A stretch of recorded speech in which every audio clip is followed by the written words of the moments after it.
Welcome to the Undisputed podcast. I'm your host, Jenny Taft. This podcast is the full show from today's episode of Undisputed from start to finish. They've got a busy slate, so Skip, Shannon, let's get to it. Welcome to Undisputed. We are live from LA. I'm Jenny Taft here with Skip Bayless and Shannon Sharpe. Good morning, guys. Good buddy, good boy. Oh, Luka, oh, baby bird, at it again. Wait, That's he where we're was going? 1 for 6 from 3 before he finally hit a couple late ones. What about are you 15 to talking 23? about? The story of the day, which we're going to talk about in a few minutes, is Tampa Bay strikes again. AB is back with the Bucs. It's over. Who's surprised It's by over. that? Who's surprised You by that? are. No, I'm You not. thought he was going to Kansas City all along. You told me that No, I did again not. and No, again. I did For not. more money, he wants to get paid. We'll talk about that. Yes, We we'll will talk about that. Tom said it. He wanted the team back together. He's getting that. So we will get to the breaking news on Antonio Brown in just a bit. But guys, we're a day away from the draft, and that is where we begin today. USA Today released their rankings of the top 50 prospects in the draft. And surprisingly, Mac Jones came in all the way down at number 40. The Alabama quarterback has been projected to go as high as number 3 overall to the 49ers, who traded up to that spot in large part to have the chance to draft Jones. However, if Kyle Shanahan passes on Jones, he could have a draft day slide like Aaron Rodgers. Remember that? So Shannon, is Mac Jones worthy of the 3rd overall pick? Yes. Skip, now, this is the problem that I have now. They say, watch the tape. What does the tape say? It's hard for me to believe that there's a quarterback in this draft, regardless, Trevor Lawrence, Zach Wilson, Justin Fields, Trey Lance, that has better tape than Mac Jones. The tape doesn't lie. So if you go to the tape, Skip, you would want his pro day to match up what you see on tape. But the measurables are secondary.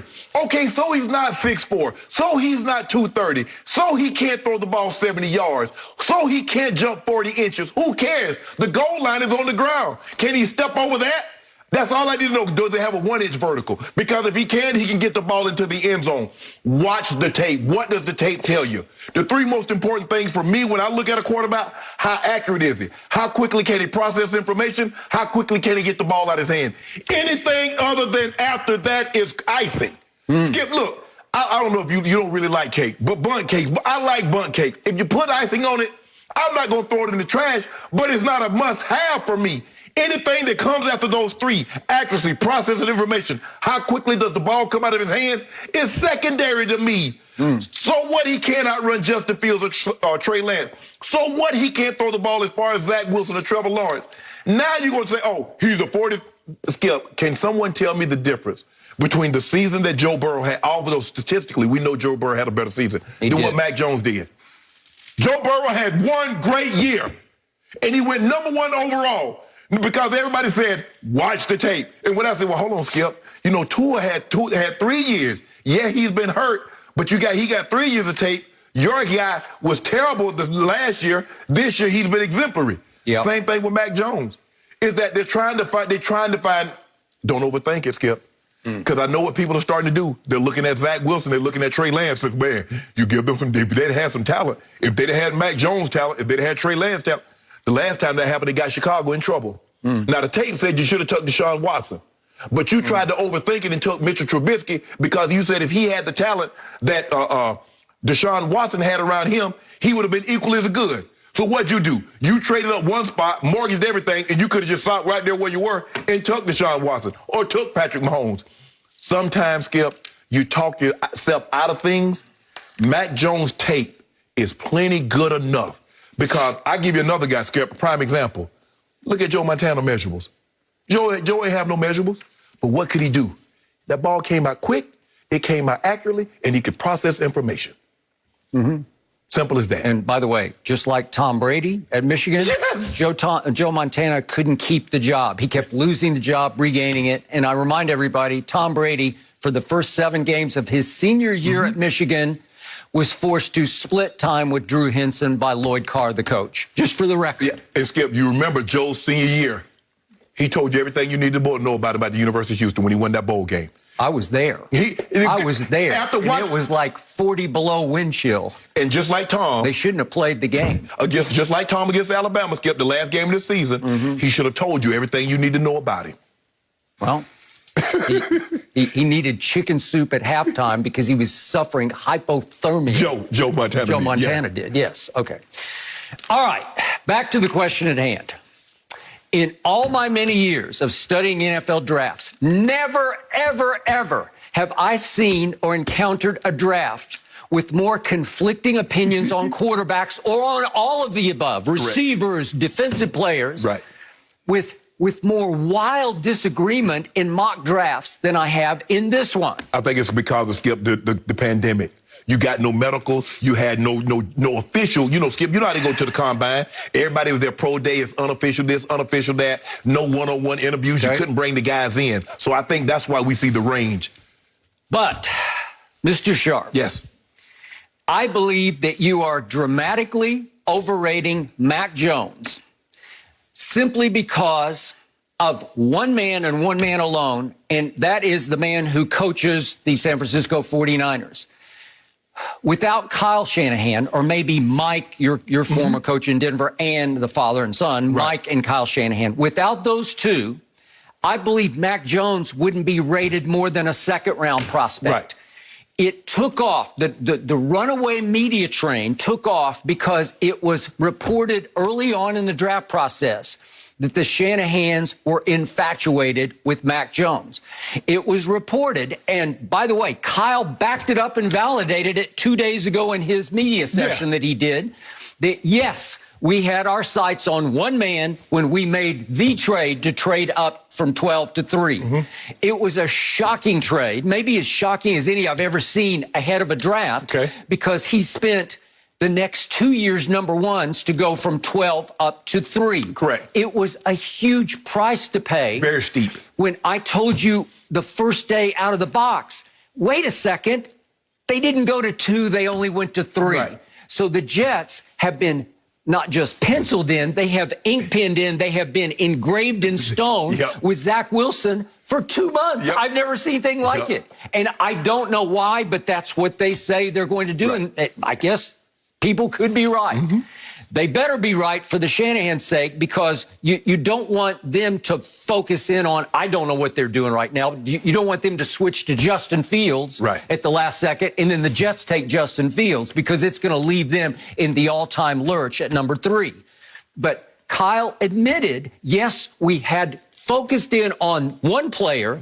And once we had time after we made the trade to do our due diligence, and that was a phrase he used, that they started to narrow the gap between that one player and the others, to the point that he got comfortable with all 5 of the top prospects.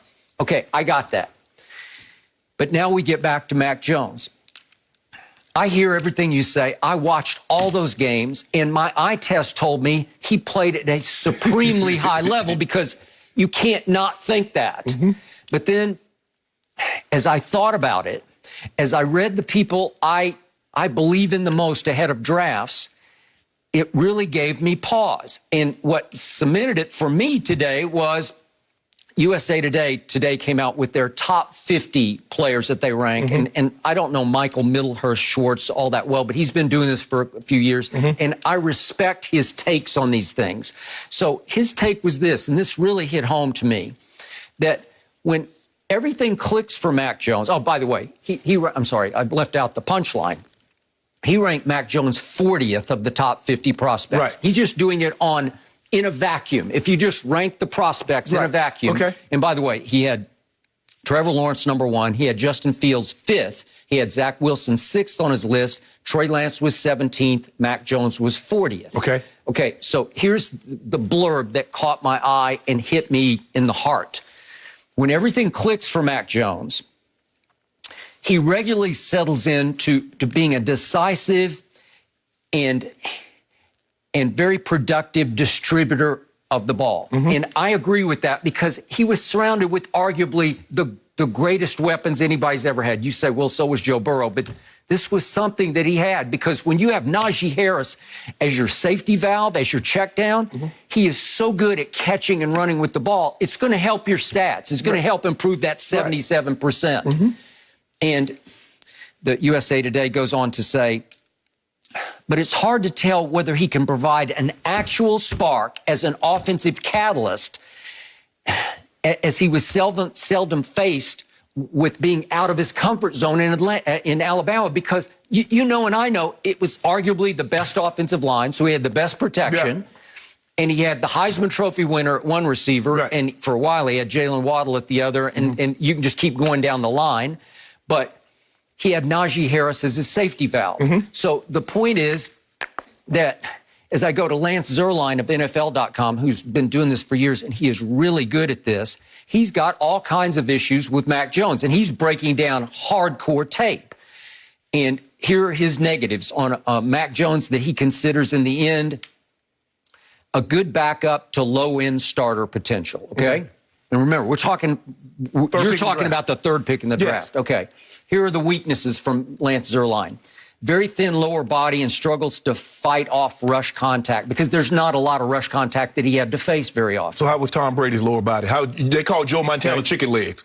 They called him chicken. Okay. So what did they call somebody chicken? Hey, I know Joe Montana very well, and I know his game very well because Paul Hackett was one of my closest friends who was his quarterback coach. He was a ballet dancer in the pocket. He had some of the greatest pocket feet ever. And you forget that Joe early in his career, he was extremely mobile. Yes. He was elusive mobile. He could run RPOs because Bill Walsh sort of invented the RPO. Right. But I'm saying, Skip, not when he got to the league, I'm talking about coming out of college. Yeah. When you look at Joe's body, and you look at Mac Jones' body, take body aside, Skip. When you look at a quarterback, you can't look at him and say, man, what? All right, okay, fair point. I'll keep going. Negatives on Mac Jones from Lance Zierlein. Slow ball handler on RPOs, because it just didn't matter. They didn't need to defeat you with RPOs. Right. They just threw the hell out of it. How often are they going to run RPOs, Skip? Okay. Average release quickness, which I agree. Joe Burrow's looked a lot quicker to me, my eye test, than Mac Jones' release looked. So did it matter with Alabama? It did not. Locks in on targets rather than honoring the progressions, because his first option was always so quickly, so open. Right. It's easier to say, I'm going to throw it to Devontae this time, and he's going to win. Because you know he's going to win, 95% of his battles? Okay. Doesn't play with the desired poise of an NFL starter. Antsy when reads don't quickly come together. Play can be panicky and rushed in the face of pressure. Has trouble locating open targets in the direction where the heat is coming from. Would like to see him play with a little more grit. Those are all the negatives from Lance Zierlein. Can I ask you a question? Okay? Name the quarterback. What's the guy, you said the guy's name? Lance Zierlein. He's really good at what Lance Zierlein. Name the quarterback. When they start dialing up pressure, can go through his progressions. Did you see what happened to Patrick Mahomes, who we believe is the best quarterback in football? What happened in the Super Bowl? We look at Tom Brady in those 5 games they lost in the regular season when they dialed up the pressure. So can you tell me, do you believe, can Aaron Rodgers run the exact offense that Lamar Jackson is running in Baltimore, and can Lamar Jackson run the exact offense? Of course not. Everything is you base it around the quarterback's skill set. What does he do really well? How comfortable can we make him doing it in our system? Yes, we're going to, what they do with Lamar. They say, you know what, to hell with our system. We're going to put him in a system that works for him, and then we'll build out from that. That's what you're going to do with Mac Jones. Whatever quarterback you get, Skip, you build the system around the quarterback that you have. That's how you do it. Now we get to Bob Sturm, who covers for The Athletic, the Cowboys, breaks them down. He does a great job. And he also ranks every year all the NFL draft prospects, especially the quarterbacks. So he has Mac Jones by far his 5th ranked of the 5 top quarterbacks. And his conclusion is that he's worth a 2nd round grade. But to talk about top 5 overall, he says, seems a real stretch to me. He will go quickly, but that doesn't make it advisable. That's his bottom line. And he goes into all kinds of 2nd and 3rd level observations. But in the end, he said the first problem he has is arm strength. He says his arm strength is by far the worst of the top 5. But he also says that it's only slightly below average by NFL standards because the top 4 have big arms, So he's saying it's just glaring by comparison to the top 4. And yet, he even makes the point that for all those concerned about Trey Lance's lack of experience, Mac Jones is pretty much right there with him in terms of starts and time on the field. So let's not overrate how many snaps Mac Jones has taken at Alabama. One play in the SEC, the other play in the FCS. Now, which one would you give the higher grade to? I got you. But I'm just saying, on pure snaps, and my friend Tom House, who coaches Brady and did Coach Breeze and about all the top prospects, I read a piece with him yesterday, and he was saying that experience really matters to him when he's trying to see which quarterbacks will work at the next level. Right. Because it's just hard if you haven't done it. Right. It doesn't even matter against competition. You just need reps. And it concerns him that Trey Lance and Mac Jones don't have that many reps that you can build a dossier on. You can say, well, because if you go to Zach Wilson, you can look at it and say, man, he was a starter for 3 years. The first year was pretty disastrous. Second year was a little better, but nobody saw this coming. And then last year was off the charts for Zach Wilson. So you say, okay, I got a big body of work and I got progression over time. I see getting better, and then getting great in his third year, right? Okay. Justin Fields, you have a little bit bigger body of work. He was a 2-year starter. At least a 2-year. But the one thing that you saw, Skip, he might not have, but what you saw with Mac Jones is here. You didn't see this, and you didn't see that. What would you see with I don't care what anybody says. Trevor Lawrence did not play as well his sophomore and junior year as he did his freshman year. He did not. I completely concur You with look that. at Justin Fields, he had an up and down. He played great. I still believe he played great against the first game he lost to Clemson. He played well. He made a mistake. But go back and look at Northwestern. Go back and look at Indiana. Find the game in which Mac Jones didn't play well. In the big moments. You see him at Ohio State. You see him at Notre Dame. Did you see what he did in the SEC Championship? Did you see what he did against Georgia? Now, we think a lot. Now, I don't know if LSU going to have anybody, but Skip, you can't do it. Joe Burrow was the Heisman Trophy winner. His offensive line was the best in the nation. Clyde Edwards-Helaire went the first round, so he's the Najee Harris. They had the Biletnikoff Award winner and the guy that opted out, Jamar Chase. Justin Jefferson went number 14 and could have been Rookie of the Year. So don't give me this. I'm not sure his offensive line was the best in the country. Well, they got the award. They got the award for being the best in the country, so I don't know if they were or not. On NFL picks, they weren't loaded with NFL players, but go ahead. No, Leatherwood is going to probably be a first-round pick. The center that tore his ACL, he could be a late first-round pick, maybe a you're talking about Alabama. Okay, but I'm talking about LSU. I'm not sure they had the best. I think Skip, when you throw for the amount of yards that this kid threw for, and Edwards-Helaire rushed for the amount of yards, you got to have the best offensive line in football. Now, and they didn't say anything about, Joe Burrow didn't go through his read. They don't think Jamar Chase had 20 touchdowns. Jordan Jefferson was right behind him with 18 and 19. Then you got Terrence Marshall coming out this year, who's going to be a second-round pick. He could be late first. So let's not pretend like Joe Burrow was throwing the scrubs. He was throwing the FCS or Division III. Okay, but I'm just doing my eye test on Joe Burrow versus Mac Jones. It looked to me like Joe Burrow played stronger. He stood stronger in the pocket, and he's more athletic than Mac Jones, because Joe Burrow, when he took off, he could really run with it. Mac Jones is kind of sneaky, elusive. Mac is really not trying to run it all. No. Joe, if you dare him once, he's going to take off. You got to dare Mac Jones 2 or 3 times before he actually runs, Skip, because he's looking to buy time. He's going to have confidence in his receivers that they're going to break free. Joe Burrow was like, okay, you dare me to run. I'm going for 30, because he ended the game against Alabama, Skip. Remember? He dropped back. They brought the gas. I'm gone. I'm up out of here. Okay. I just think, Skip, you look at the tape. At the end of the day, it's going to come down. It's not going to be about if Mac Jones doesn't succeed, it's not going to be because he can't run a fast 40, because he can't standing long jump or anything like that. That's not going to be the reason. But like you said, if you look at it, Skip, 40% of the guys fail. 40%. 42% of all first-round picks, quarterbacks, have not made it to their second contract with the team that drafted them. Thank you. That is astounding and scary.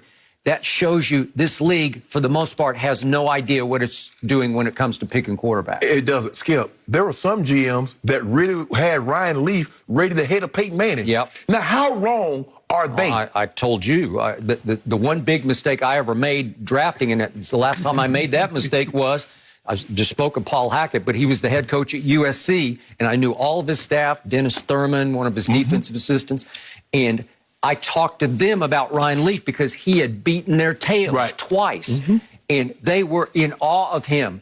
They said he's a linebacker playing quarterback, and he's just going to take over the National Football League.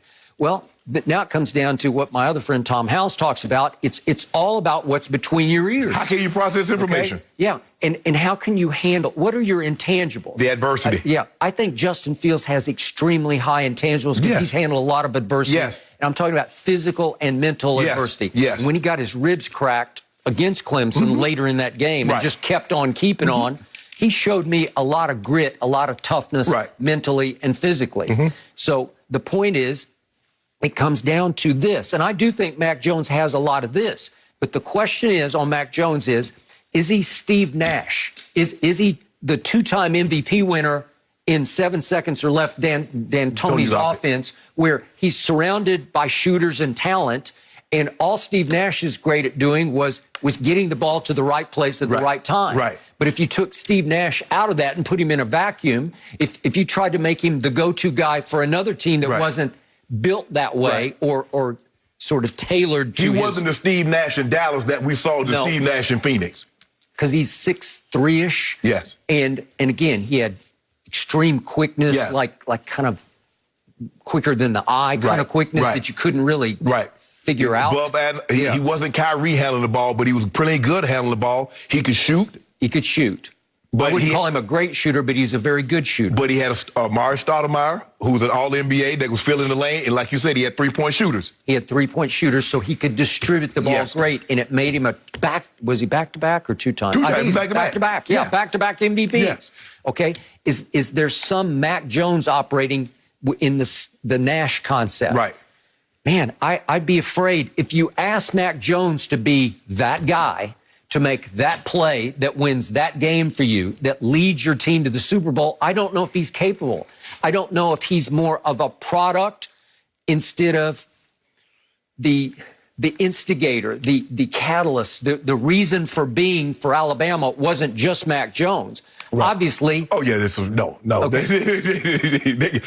They got 31 first-round draft picks since 2000, which is tied with Ohio State for the most, and they're about to have 2 or 3 more. Okay. Does that not scare you about Mac Jones? Skip, I think in Kyle Shanahan's system, any of these quarterbacks are going to have success because having played in that system the lion's share of my career and see what the quarterbacks do in that system has produced more MVPs, more Super Bowl. Even though Tom Brady has more of the individual, you look at Joe, Steve, John Elway, Aaron Rodgers, Patrick Mahomes, Brett Favre, they won Super Bowls in that system. They won MVPs in that system. So I know what that system can do. I'm not saying that any other quarterback can't have success in that system. I believe Trey Lance would have success in that system. I believe Justin Fields would have success in that system. The only question that you're asking me, do I believe he's worthy of going to the 3rd pick? And I do. Okay. Because of that system. Now, I'm not saying, Skip, if it wasn't 49ers, you're absolutely right. I'm going to say, nah, I don't know about that. But in that system, with the way they run the football and the way they ask the quarterback to get the ball in his hands quick, I think he can succeed in there.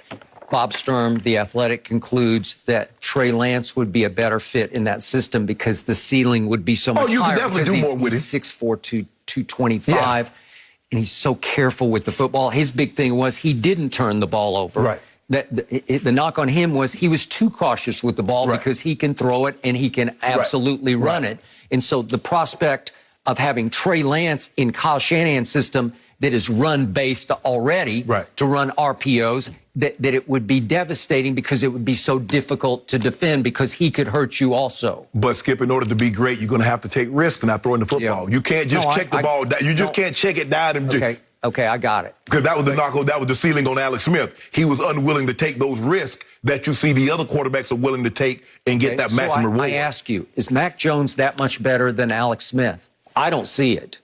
I don't think. Hell, Alex Smith was #1. I know, that's what I'm saying, but a lot of people question that at that point because Aaron Rodgers was like a co-number one. But back and forth. we have the luxury of going back and looking at hindsight. Well, like they should have took Aaron Rodgers, and he fell to 24. 24. Yeah. But the question is, had Aaron Rodgers been asked to start right away, do we believe Aaron Rodgers project like he is playing right now? That's hard to say, Skip. He had the luxury of waiting for 3 years, growing, developing. Patrick Mahomes had the luxury of growing for a year. Just huge. Okay, bottom line to this, if the Shanahans do not take Mac Jones, I believe he's the candidate to be the Aaron Rodgers Memorial Fall. I agree. You know, he could fall through this draft. I don't even know if Belichick would take him at 15. Man, I'm not sure about that. They talk about Belichick talking about moving up, but they looking like Justin Fields, talking about Justin Fields sliding all the way down to 32 to Tampa. I'm like, well, damn. No.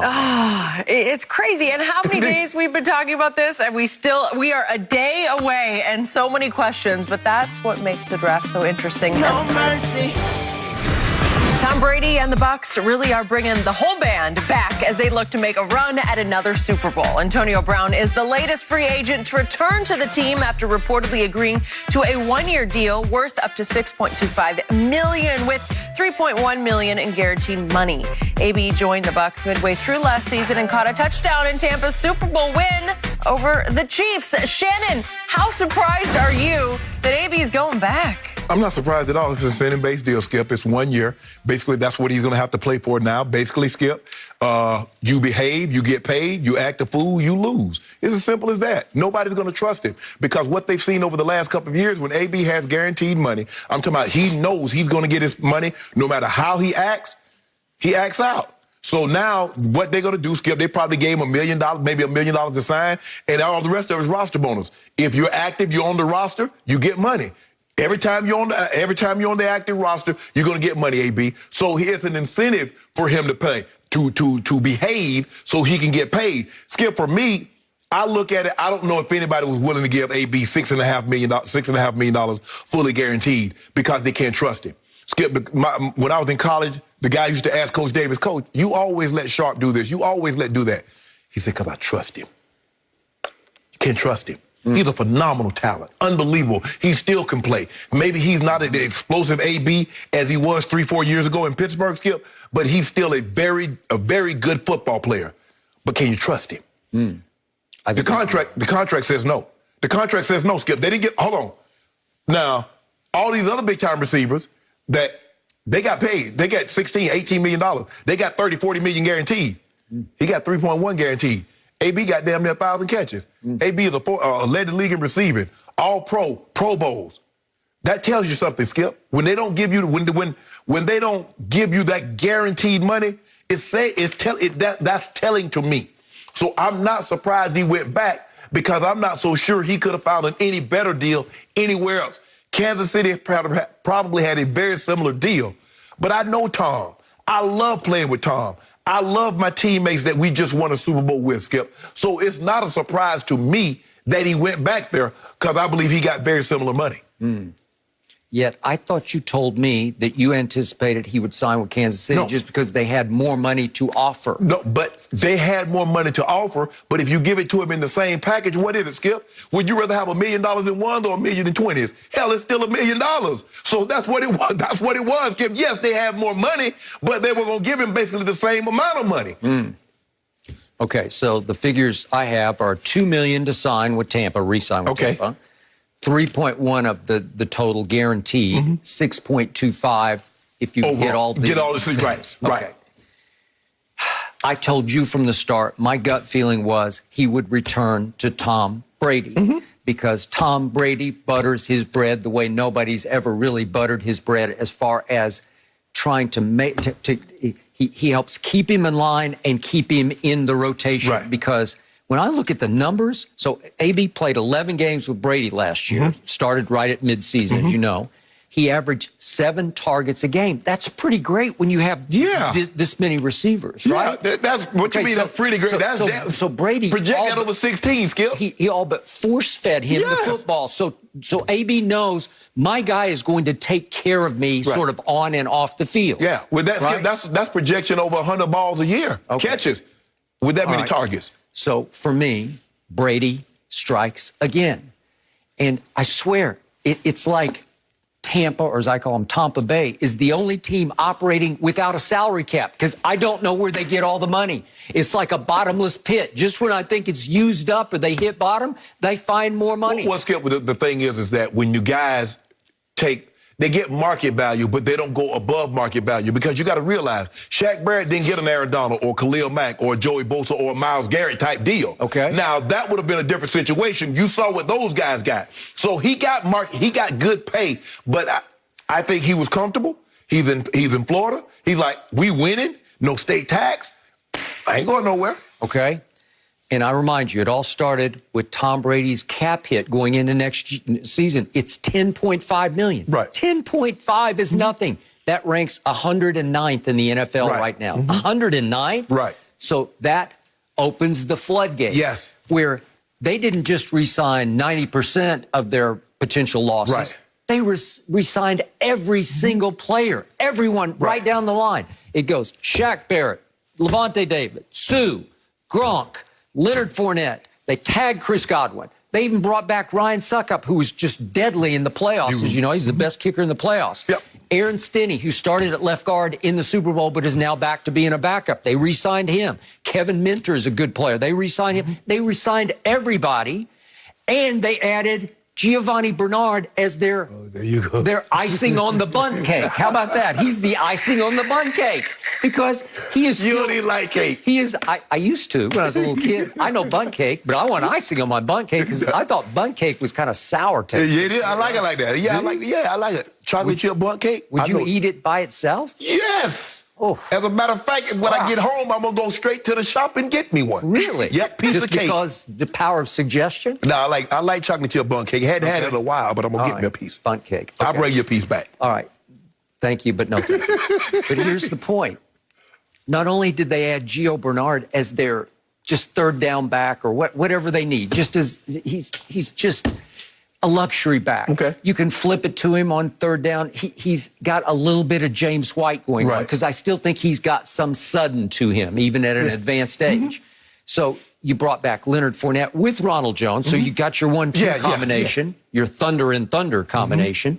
And remember, incredibly, O.J. Howard missed all of last year with an Achilles tear. So I don't know what's going to happen to him. I don't know. But the other day, Bruce Arians said the sky is the limit for a guy, O.J. Howard. He's going in his 5th season at age 26. Remember, you want to talk about Kyle Pitts, but O.J. was Kyle Pitts before Kyle Pitts. He was 6'6", 251, ran 4.5. We saw him in those bowl games against Clemson. Oh, did we? We saw. He took the game over. So there's no his ability. I loved him coming out. But Skip, let me ask you this: do you believe if they had given AB, say, 2 years, $30 million, and they give him $20 million up front, do you believe he would behave like he's behaving now? I don't know. With Brady, the sky's the limit for AB because I just think he honors Brady and Brady honors him. I think they have a real respect and trust level. I agree. I agree. And that Tom, I don't know if taught's the right word, but he showed him the way. Like, if you'll just do this and it's going to be great. I think the thing is, the biggest thing that Tom does, Tom is communicator. Yeah. He's like, I understand that you want the ball. I'm going to try and get you the ball, but just hang in there. And Tom is really never blown up with the exception that one time Taekwon Underwood ran the wrong route. We don't really see Tom blow up at it. You know, he'll get frustrated on the sidelines like, come on, guys, we got to do our job and you know what. But the type of relationship that Ben and AB had is combustible. It's not healthy. And I don't know if you don't have respect for the other guy, how long it's going to last. And we saw it come to a dramatic ending. And then he went to the Raiders and just lost his mind. I don't know what happened out there, Skip. Because they jumped on this ship with both feet. Gruden, Mike Mayock, nobody's going to lead him in hustle plays and energy and all that. They signed him knowing what had just transpired in Pittsburgh. Okay. So he knows full well he's going to get some sugar. Of course. He's going to be in the mix. Yeah. And I think they didn't even count him as a starter last year, which was weird to me. But when you average 7 targets a game and 5 catches a game, that's happiness. Yeah. Like that will, and remember, he caught 6 touchdown passes, but they all came in his final 6 games. Right. And he caught a touchdown in the Super Bowl. Would that make you happy? Yeah, that'll make you happy. With that, I mean, Skip, that's projecting. You talk about that's 85, 90 balls because now you got an extra game, the 17 game, and you project that out 7. So that's a lot of catches. So I'm going to remind everybody, Cameron Brate was the tight end that Brady started to fall most in love with, even beyond Gronk. Gronk made some of the biggest catches, but the most catches started going to Cameron Brate. He was 7th on the team in catches in the regular season, and in the playoffs, in those 4 games, he was 3rd on the team in catches. And who made the clutchest catch of the year? Well, he did sitting on the boat in the bay when he caught the Lamar trophy, right? Yeah. Kept it from going to the bottom. It wasn't the bay, it's the river, right? Yeah, I want to see Gronk go in there and get that. Yeah, I would too. I think Gronk would have. There's no question about mine. Gronk would have went and got it. Well, he actually caught one from 600 feet, right? I still don't know how he caught the ball from 600 feet. It had to be traveling like 200 miles an hour. Oh, yeah. Right? Yeah, absolutely. Okay. So here's the point. Cameron Brate was the tight end of choice for Brady last year, and now could it be O.J. Howard? Well, now I'm looking at the receiving corps, and I ask a question that's a legitimate question. Has anyone in the history of this league had a deeper and better receiving corps than this? Obviously, there have been better single receivers than these guys. Mike Evans is really good, and Chris Godwin's really good, but they're not Jerry Rice or Michael Irvin or whoever you want to go to. Randy Moss, right? Okay, but depth of receivers. Has there ever been a deeper receiving corps, including the tight ends? I don't think there has been. Maybe you can think of one, but I couldn't think of one. Because their top three receivers, you go Chris Godwin, A.B., Mike Evans, then you go tight ends, you go Cameron Brate, O.J. Howard, and Gronk. No, top six receivers, no. And remember, that kid Tyler Johnson from Minnesota, he made some big playoff catches. And you still got your guy Scotty Miller. Little Scotty Miller. Can he get behind you every once in a while like he did at the end of the half at Green Bay? Oh, they're in prime position. Now the thing, and I don't think having Tom there, you don't have to worry about complacency because that's something that he won't tolerate. He knows that everybody's going to be gunning for him, so he'll be even ramped up even more. And I think these guys, listening at them talk, like Kansas City wanted to get back, say we wanted to run it back, and they did. They put themselves in position, just ran into that buzzsaw, which is Tampa Bay.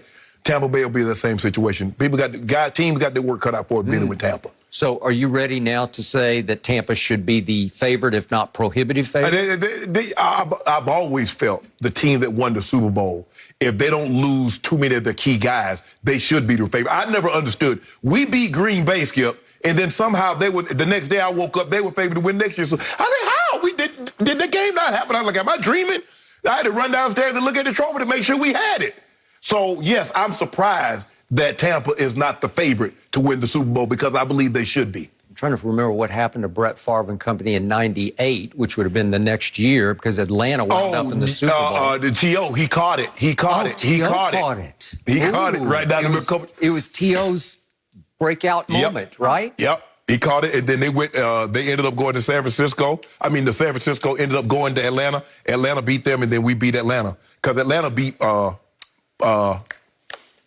Minnesota. Yes, beat Minnesota. But it was Minnesota beat Minnesota more than Atlanta did. But that was the point. Yeah. So you're ready to again declare Tampa Bay is the team to beat? Yes. Yeah, they're the team to beat. Okay, we got it here first. Yeah, but I told you, Skip, you've been saying it's Kansas City all along. Skip, they won the Super Bowl. I told you, I don't know how. Just I like 2 days ago, you were saying Kansas City's the team to beat. They're the favorite in the AFC. Okay. They're going to be, as long as Mahomes is there, he's going to be like LeBron. LeBron, a healthy Mahomes. So are you predicting a rematch? I know Kansas City going to be there. I don't know about y'all. Oh, you don't know about the prohibitive favorite? I don't know about y'all. Way to go, Tom. You like the Brady Mahomes situation. Tom got what he wanted. He said the band is going to come back, and they are coming back. We're getting back to the draft, though, because we are just 1 day away, and nearly every mock draft has the Cowboys taking a defensive player in the first round following a season where Dallas allowed the 5th most points in the league. When talking to reporters yesterday, while Jerry Jones acknowledged there's a good chance the Cowboys could end up with the top defensive player in the draft, he also left the door open for a surprise selection by saying, quote, "Don't be stupid over your needs. What is exciting about the 10th pick is you got a chance to do something unconventional." So, Shannon, what does this tell you about what Jerry will do tomorrow night? It tells me Jerry knows what he should do. Because he says, what the first thing out of his mouth? We can take one of the best defensive players at the 10 spot. So he knows what he should do. It's kind of like the kid is watching. Now, they know they shouldn't do that. They looking back at you. Now, you know you should do it. Yep. Jerry knows what he should do. He knows he should take Michael Parsons or Patrick Surtain at the 10 spot if they're there. Okay. He knows that. But Jerry's like, hey, Kyle Pitts. So let me ask you a question, Skip. Jamar Chase is on the board right there. He taking it? No. Devontae Smith on the board there. He taking it? No. Kyle Pitts on the board. Yes. Big yes. So, capital Y-E-S, yes, yes, yes. Unconventional, Skip. You don't have to, Skip. We saw Chicago do something unconventional. You don't have to do anything unconventional like that. Trubisky? Trubisky. Okay. So why would you do that, Skip? Why would you do that? Jerry, why would you do anything unconventional when you don't have to reach? Skip, that's the thing about it. Jerry does not have to reach. A very good defensive player, one of the 2 or 3 best defensive players, will be there in that spot unless something unforeseen. Now, Skip, trades happen, somebody zoom up the board and want to take somebody. But there's a great chance that 2 of the top 3 defensive players will be there if the Cowboys stay at 10. You don't have to do anything unconventional, and you'll get a guy that's going to be able to help you, I believe, immediately. And here he is talking about doing something unconventional. You see, that's your problem right there. You always try to do something unconventional. Skip, when I go buy an appliance or something, Skip, they try to give you all this. You can program it from your phone. Can I just press something and turn the washing machine on? That's what I need to do. All that tech, I don't need all that tech. See, Jared tried to get too fancy with this, Skip. Take Parsons, take Surtain to second, and keep it moving. Next. To your point, I believe the most gut-wrenching pick that Jerry ever was forced to make was during the Johnny Manziel draft. Exactly when right. Stephen Jones said, no, Jerry, he calls him Jerry, no, Jerry, we just can't do it. Right. And he sat there and he wanted to pull the trigger on Johnny Manziel. And at the last second, he said, okay, I give up. And they took Zach Martin, and I think it just drove Jerry crazy because it's not what you call a sexy pick. You can't sell it. Offensive linemen don't sell no tickets. It doesn't make any headlines. No. Nobody really knew that much about Zach Martin at that point. We all knew he was highly ranked and rated and all that. But still, does it move the needle in Cowboy Nation? No. Where is Zach Martin headed? He goes to the Hall of Fame. He's going to be alongside my man Shannon Sharpe. His bust is going to be alongside Shannon Sharpe's in the Hall of Fame. Yes. And he's not finished yet, I don't think. No. I know he keeps getting beat up with this and that and the other, but I believe he's still got 3 or 4 great years left in him. Right. Okay, so that wasn't just a good pick. You can argue that's one of the great picks in the history of the Dallas Cowboys is to get a perennial Pro Bowl Hall of Fame offensive lineman. That's a prime example, Skip, of doing what you should do and not what you wanted to do. Because he wanted Johnny Manziel. Johnny Manziel is box office. Big box office. He was going to be running around because he reminded him of he was a shorter Tony Romo. That's what he thought he was going to get, Skip. So I would keep this thing going. Okay. So that was number 1. But now we get to Kyle Pitts. And he did say, Jerry did say, I am not going to spend, this is one of his favorite words that I heard 1,000 times, I'm not going to spend an inordinate amount of collateral to move up there to get him. So the whole idea of trading up for Kyle Pitts is a non-starter for Jerry. So I was happy to hear that because that would be insane. That would be so self-destructive when you need so much on a defense that was one of the worst in the history of the franchise, especially against the run. But the Cowboys used to be good defensively. You remember when the Cowboys were really, really good defensively? Well, I remember Doomsday. It was right in the middle of my growing up period. Like Doomsday with Too Tall and Harvey Martin. Randy White, Bob Lilly. Lord have They were good. Oh, they were really good. And they were good under Jimmy, too. Yes. Because Jimmy was a defensive football coach. Yes. He was going to build the defense, but they didn't have you need to tell Charles Jerry that. You need to tell Jerry they had very good defensive teams when they won those Super Bowls. Because somehow he think they were just the triplets. Defense does not sell. Defense does not rate on television. No, it does not. Okay, it can get you to Super Bowls. It can win you Super Bowls, but it will not sell your team. No. It will not market your team. Why you think they lax the rules, Skip? Ain't nobody want to see no 3-0 ball game. Okay, so, but he did say, and it's one of my all-time favorite Jerry quotes, the real thing to do is don't be stupid over your needs. Just don't be ridiculous. So don't get locked in over, we need a corner, we need a corner, we need a corner. If Kyle Pitts somehow fell to you at 10, it's not going to happen. Not going to happen. It's not going to happen. He's just too good. He's going to go probably 4th overall, probably to Atlanta. At the lowest he goes is 6th to Miami. I'll buy that. I am with you on that. But if he did fall there, you can't be stupid over your needs. Then you just take Kyle Pitts. I told you that 2 months ago, and I stand by it. But he also said, Jerry did, that at 10, it's one of the highest that they've been drafting for a long time, obviously, because they were horrible. And they shouldn't have won they won a couple late games that cost them a much higher pick, right? And then they could have got Kyle Pitts at probably 4 or 3 if they wanted. They cost themselves Kyle Pitts when they beat Philadelphia. Remember, late in the year. Okay.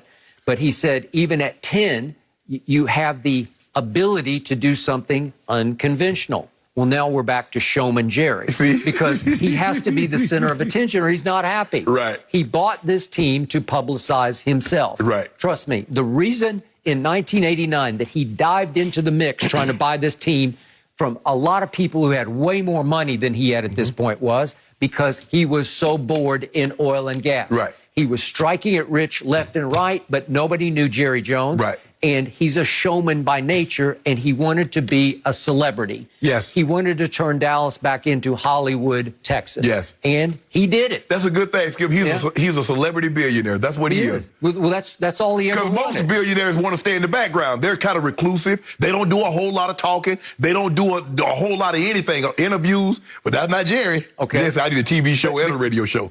Okay, but you can't accuse him of being the best-known owner who's never won a Super Bowl because he won three of them. Yes. They were a long, long time ago, yes. but he won he three. Did that. And yes. he won them in a short period of time, which helped put him on the map. Right. And he still owns the map. Right. He still dominates the world of professional football. He's still living up those three, though, Skip. Okay. You do realize that, right? But I thought you said you got to update your resume. That's okay, what you told me. well, that's what you told me. Yeah. But when he speaks, do you listen? Yeah, because I already know he's going to say something messed up. Okay, well, that's the point. He is the most controversial owner. Yes. He is arguably the most hated owner. Yes. From outside, but really inside and outside Yes. Cowboy Nation. Yeah. But is he not the most entertaining owner? Yeah. He Al Davis. Well, he's beyond Al Davis because Al didn't speak that much. Al didn't do a whole lot. Yeah. All the time he spoke is when he got upset at Commissioner Commissioner Roselle. That's what irked Al. Other than that, Al didn't do a whole lot of talking. You know, he stand on with his white suit. I knew Al very well. If he had a bone to pick with somebody and he called the media together, you better look out because here he comes. Oh, like he did with Lane Kiffin? Yep. He could, remember that? That was all time. He just lambasted him, right? He did. But so Jerry made it abundantly clear. I know we need defense. And we're in prime position at the 10 spot, Skip, to get a very good defensive player. Now, I could do something unconventional. Why, though? Shock the world. Make everybody buzz about the Cowboys. Guess what, Skip? Everybody's talking about, what is Atlanta going to do? What's San Francisco going to do? Is Miami going to trade up from ain't nobody talking about Dallas at 10. Everybody talking about what everybody, and Jerry's like, hold on. I might do something unconventional. I'll shake it up. Yeah, now y'all go get us talking about what Jerry might do at 10. Mm-hmm. Come on, Jerry. Let the people have their moment. You get all the moments. Okay, so I've said also for 2 months on this show that Patrick Surtain is the textbook correct choice to make. It's obviously a glaring need, a cornerback, but he's just a stud. I don't know what's not to like about him. He's a press man corner whose father was a really good player. Yes. Jerry did use the word yesterday. I love osmosis, meaning like father, like son. Mm-hmm. When you grow up around a great player, you're a big brother. But still, when your father was already an established, one of the premier cornerbacks in football, and he's your hands-on teacher, that's called osmosis, where it's just going to rub off on you. Probably coached him throughout his career at Little League, or Pee Wee, Pop Warner, JV, high school. So and he plays with such it's an arrogant, but in a good way, air. Like he has such confident body language. And guess what, Skip? You know he's battle tested. He had to guard Ruggs, Judy. In practice. Devontae, Waddle, Michi. So you're like, okay, it's not he ain't have to guard him, but no. Okay. Chase, Skip, he had to go against Jamar Chase. He had to go against Justin Jefferson, Marshall. So that's it for me. I'm good. And when I watched him, he is the opposite of a gambler or what we call a cluer, where you're going to guess. That's the guy on the other side. That's the guy on the other side. So I like the bookends of one I can trust and one who might make a play that wins the game. Right. He also might lose. You can't have two guys like that. You can't have two, which brings me to the punchline here. Todd Archer, who does a nice job covering the Cowboys for ESPN.com, they did a mock draft where each of the beat reporters took the player they think their team will take. Mm-hmm. And he thinks that the Dallas Cowboys are sitting on J.C. Horn, another kid who grew up in the family with a father. Joe. Did you know Joe? I did. I played against Joe. Okay, that's what I thought. But he was a receiver, not a cornerback. Right. So I didn't watch a ton of J.C. Horn, but when I did watch him, I watched him play Kyle Pitts, and he had him man-to-man and gave up 4 catches for like 57 yards and a touchdown. But the point was, J.C. Horn is more in the mold of Trevon Diggs to me. Mm-hmm. He will fight you. He will scratch and claw. He plays emotionally. He plays with high energy, but he will jump it. He will try to outguess you. He will try to jump the routes. Right. And occasionally he will get beaten because of that. So the reason that Todd Archer says they're sitting on J.C. Horn is because Mike McCarthy, when he coached in New Orleans, he was the coordinator, had Joe Horn. And also, Will Muschamp, he was the coach at South Carolina, is very close with Dan Quinn, who's now my new defensive coordinator. And so there's a connection there. So Todd Archer's point is that he thinks they're leaning toward J.C. Horn. Yeah. Some people have Patrick Surtain going to your Broncos at 9, so that would eliminate that right there. But now we're back to J.C. Horn, and we got wild on the corners where they're both going to make plays and they're going to make mistakes. I played against Joe when he was in Kansas City. Yep. I don't know if a lot of people just know him from New Orleans, but he played in Kansas City. If I'm not mistaken, Skip, he came out of JUCO. He came out of Itawamba, which is a junior college in Mississippi. Yep. That's where most of the Hines, Kahoma, Itawamba, all those. Yep. But if he's anything like his dad, yeah, he's fiery. He's fiery. Did he steal your phone routine? Yeah, he stole it. Yeah, that was me. I did it the week before against San Diego. Yep. But I had an imaginary phone because I already know they had been slapping me with fines because of my socks and my uniform. And the idea was you I pretended like I was calling somebody. That joker went and hood an actual flip phone down in the goalpost. and ran and scored a touchdown and actually pulled the phone out. Yeah. I ain't have 50 grand to give for who's the commissioner there? Commissioner Tagliabue. I ain't have 50 grand to give him like that. No. Okay. Like that. Well, so if Todd Archer's right, I got J.C. Horn.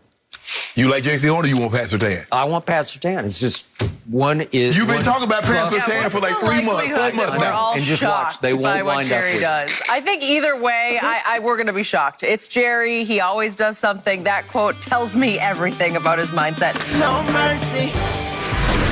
A lot of people have been saying that the draft, it really won't start until the 3rd overall pick when the 49ers will decide between Mac Jones, Trey Lance, or Justin Fields as their quarterback of the future. Pressure has begun to mount on Kyle Shanahan to get this pick right after various reports have indicated the team is unsure about which direction to go in despite trading multiple picks to move up in the draft. So we've been all over this. Shannon, on a scale of 1 to 10, how much do you trust Kyle and his dad, Mike Shanahan, to choose the right quarterback?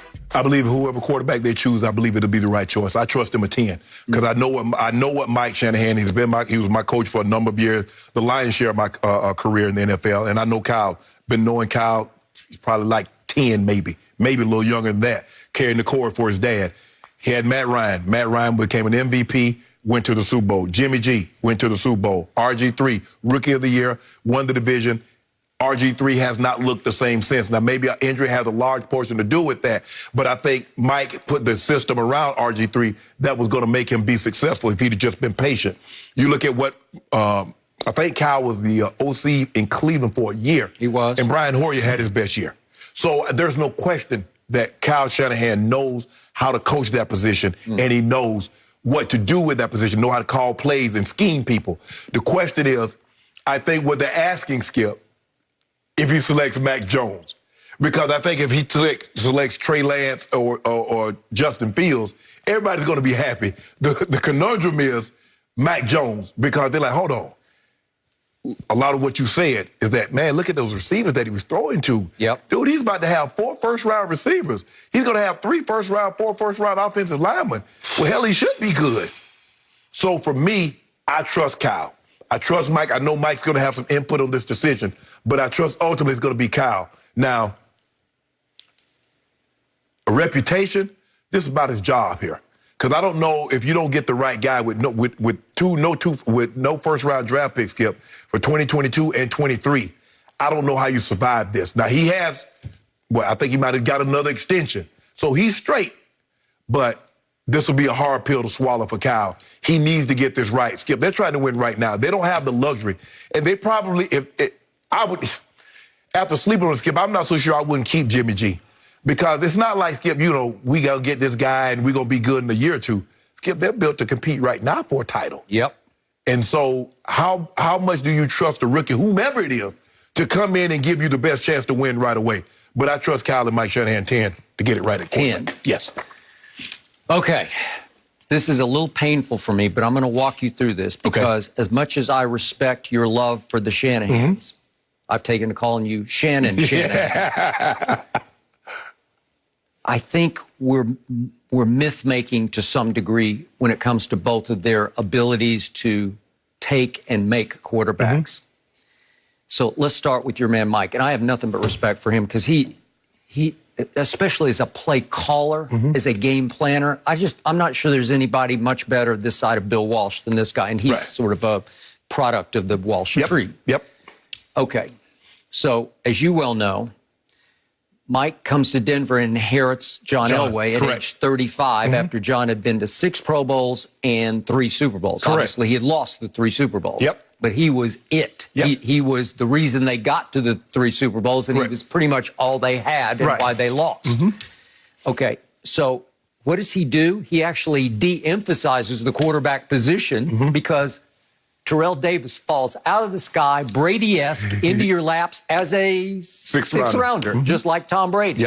And what happens? He becomes your driving force to 2 Super Bowls. Not that you didn't contribute and John didn't contribute because you both did. But we were a running football team. You were a running football team, and you ran to 2 Super Bowls in 97, 98. And I still believe if John had said, let me try it again in 99, even if he's going along for the ride, I would have liked your chances. And no one's ever won 3 in a row, but he said, I'm done. I have hit the wall. Okay, so I got that. But he's out, and your man Mike goes into the draft, and he picks Brian Greasy in the 3rd round and says, I can make him my next guy. And Brian proceeds to go 27 and 24, and he was never that guy, We had 1 Pro Bowl season, I think, in 2000. Okay. Then he signs Jake Plummer as a free agent from Arizona.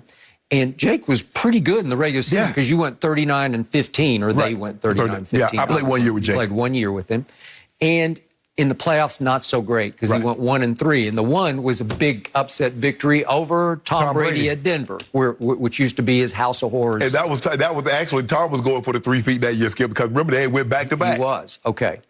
So that was the end of Mike in Denver. So now he goes to Washington. Oh, no, I'm sorry. That's not true because now we got Jay Cutler. I left out Jay Cutler. Okay, so I love Jay Cutler because I went to Vanderbilt and I watched him. But Mike trades up from 15 to 11 to take Jay Cutler. And as much as I loved him, and as much as Mike tried to make him into what he could be, maximize his potential, which I thought was huge, Jay went 17 and 20 as a starter for those 3 years that he started in Denver, and that was the end of Mike Shanahan. I think the one thing, Jay Cutler had all the physical tools. The one thing he didn't have was a passion to play the game of football. Okay. You could be and you right. can't, and Skip, there's no way really to determine that. Because when you look at the guy on tape, you see the guy making all the throws. Skip, if I'm not mistaken, Jay Cutler might have been like SEC Player of the Year one year. His last year he was. So let that sink in for a second. Trust me, I watched him as a junior go to Florida and just tear them apart. He didn't love the game, Skip. Okay. He loved it for a while, but not enough. Not high passion, not high study. Not to be great at that position. Okay, I got it. But he had huge talent. I thought it was a sweet move to go up to 11 to get him. It was 1 pick after Matt Leinart went to Arizona. Okay, so now Mike goes to Washington. And he tries Donovan McNabb. Kind of at the end of his line, he goes 5 and 8 with Donovan.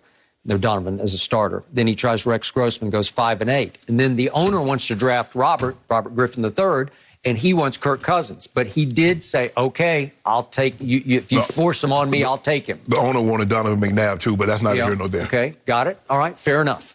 But with RG3 as a rookie, to your point, he did just a brilliant job. He put Robert exactly in the system, which is why I look at what they could do with Trey Lance in San Francisco. Because he scrapped his system now. That was nothing that what they have never run. Did. Okay, and it worked because Robert, as a starter, went 9 and 6 that year. Obviously, he finally got hurt because he just didn't know how to slide. He couldn't get it through his head. He's such a great athlete, but he couldn't do that. Right. And it cost him his career. I believe it did. That was the end of him. So he might have been able to salvage Skip if he'd have just been patient. Okay. If he'd just been patient and rehab properly. And gave himself some time. I got it, but it didn't happen. 4th round, that same draft, Mike got his guy, who was Kirk Cousins, Michigan State. and Kyle loved him too, and so they wanted to go forward with him. In the end, Kirk Cousins went 26-30-1 as the starter in Washington. And Dak, as I kept bringing up, beat him all 4 times, went 4-0 against Kirk Cousins. I've never been a believer in him. You've had your moments. You've kind of been on and off. I still think Minnesota dramatically overpaid for him. Right. He's been pretty good at times, Right. but not that guy. Right. Okay? So I'm not sure they ever worked miracles with Kirk Cousins. Well, was it a couple of years ago he beat Aaron Rodgers? Remember he beat Aaron Rodgers? He's had his moments. So he can have some moments now. He get hot. Okay, so I look at Mike outside the Elway years and the Shannon years Right. for the most part. He made the playoffs 5 times in 16 years and went 1-5 in the playoffs, except for your Super Bowl runs. Okay, so now we look at Kyle as a coordinator and a head coach. He's made the playoffs 3 times in 13 seasons. And in San Francisco, he's now 29-35. Now we're back to your point. This is it, man. You better nail this one, and it better manifest itself quickly, Right. or you're going to be on the clock here pretty soon, right? So in Houston, he had Matt Schaub. Matt Schaub had some great years. They did okay, but they didn't make the playoffs. Okay. And then when I look at what happened in Atlanta, that one year in Cleveland, Brian Hoyer had a great year, but they went 7-9. But he maxed out. Brian Hoyer's pretty good. Yeah. Okay, I got it.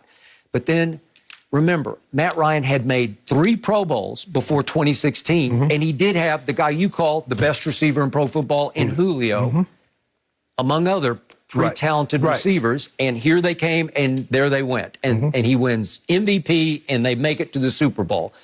How much credit should I give Kyle? Some. Right. I'll give you some, but he was already established. It's like he didn't come out of left field. He didn't come out of nowhere and win MVP, right? Okay. Like, I would give the Baltimore staff more credit for what they did with Lamar to win MVP than that. Oh, yeah, absolutely, absolutely. Okay. And plus, Matt Ryan was the 3rd overall pick. Lamar, they traded back into the last pick of the draft to select him. So I'll give you that. Yeah, no question. In San Francisco, they've tried C.J. Beathard. They've tried Brian Hoyer. They've tried Nick Mullins.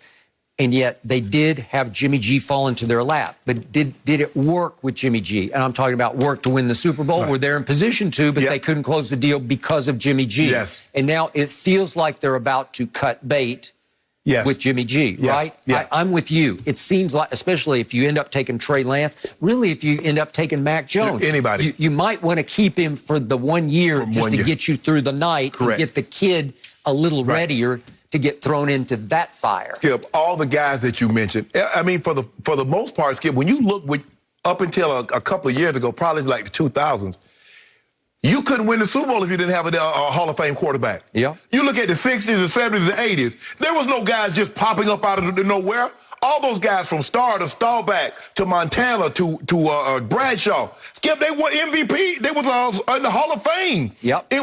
You go back and look at Phil Simms is not in the Hall of Fame. Trent Dilfer's not in the Hall of Fame. Brad Johnson. All the other guys, Kurt Warner, in the Hall. That's normally what it takes. So, in the 54 Super Bowls, 55, however many it's been, you might have 3 or 4 guys that's not in the Hall of Fame that's won the Super Bowl. I think Jim Plunkett also. Okay, but with Phil Simms / Hostetler, what did they have? Defense. They had. Well, you got LT. You got to get the defense. Okay. You got a defense. So if you Trent Dilfer in Baltimore had the Ravens. Had Ray Lewis and you look at Jim McMahon. Okay. Had the 85 Bears, who's arguably one of the. And Brad Johnson had one of the great. 2 Bucs. Our man, Derek Brooks, he thinks that's the greatest defense ever. And it's up in there, right? So, Skip, for the exception of maybe 5 or 6 times, more times than not, to win that game. Yep. Because you're gonna need somebody to make a big throw or big throws. There's a reason why Tom, you look at the guys that have won the Super Bowl, Skip, more times than not, when their career's done, they're gonna put on a gold jacket. Okay, so to answer Jenny's question, scale of 1 to 10, how much do I trust your coach and his son? I'll go 5 because I don't trust this whole league. I don't think they're infallible because I just demonstrated nobody's infallible. Right. And again, there's some mythology because Mike deserves some mythology. Right. And the son has inherited some of the mythology about being a little bit overrated as a taker and maker. Well, you got like Andy selected Donovan. Donovan had a nice career. Okay. I think he selected also. Didn't he select Nick Foles? Or and then he got Pat Mahomes. So he doing bad, Skip. Okay, well, so he's up in the ranks. Andy. Okay. All right, fair enough. Yeah. No, I haven't really But Skip, that position. Skip, you can draft a receiver and he don't pan out. It's okay. You draft a running back, he don't pan out. It's okay. A linebacker or DB, Skip, you miss on that guy, he dooms you. Okay. He dooms you. Okay, I got it. So, again, I hope they make the right choice. Right. But this is make or break, and I think they're on the hottest seat that we've seen in a long time. So we're a day away. Who do you think they take with the third pick?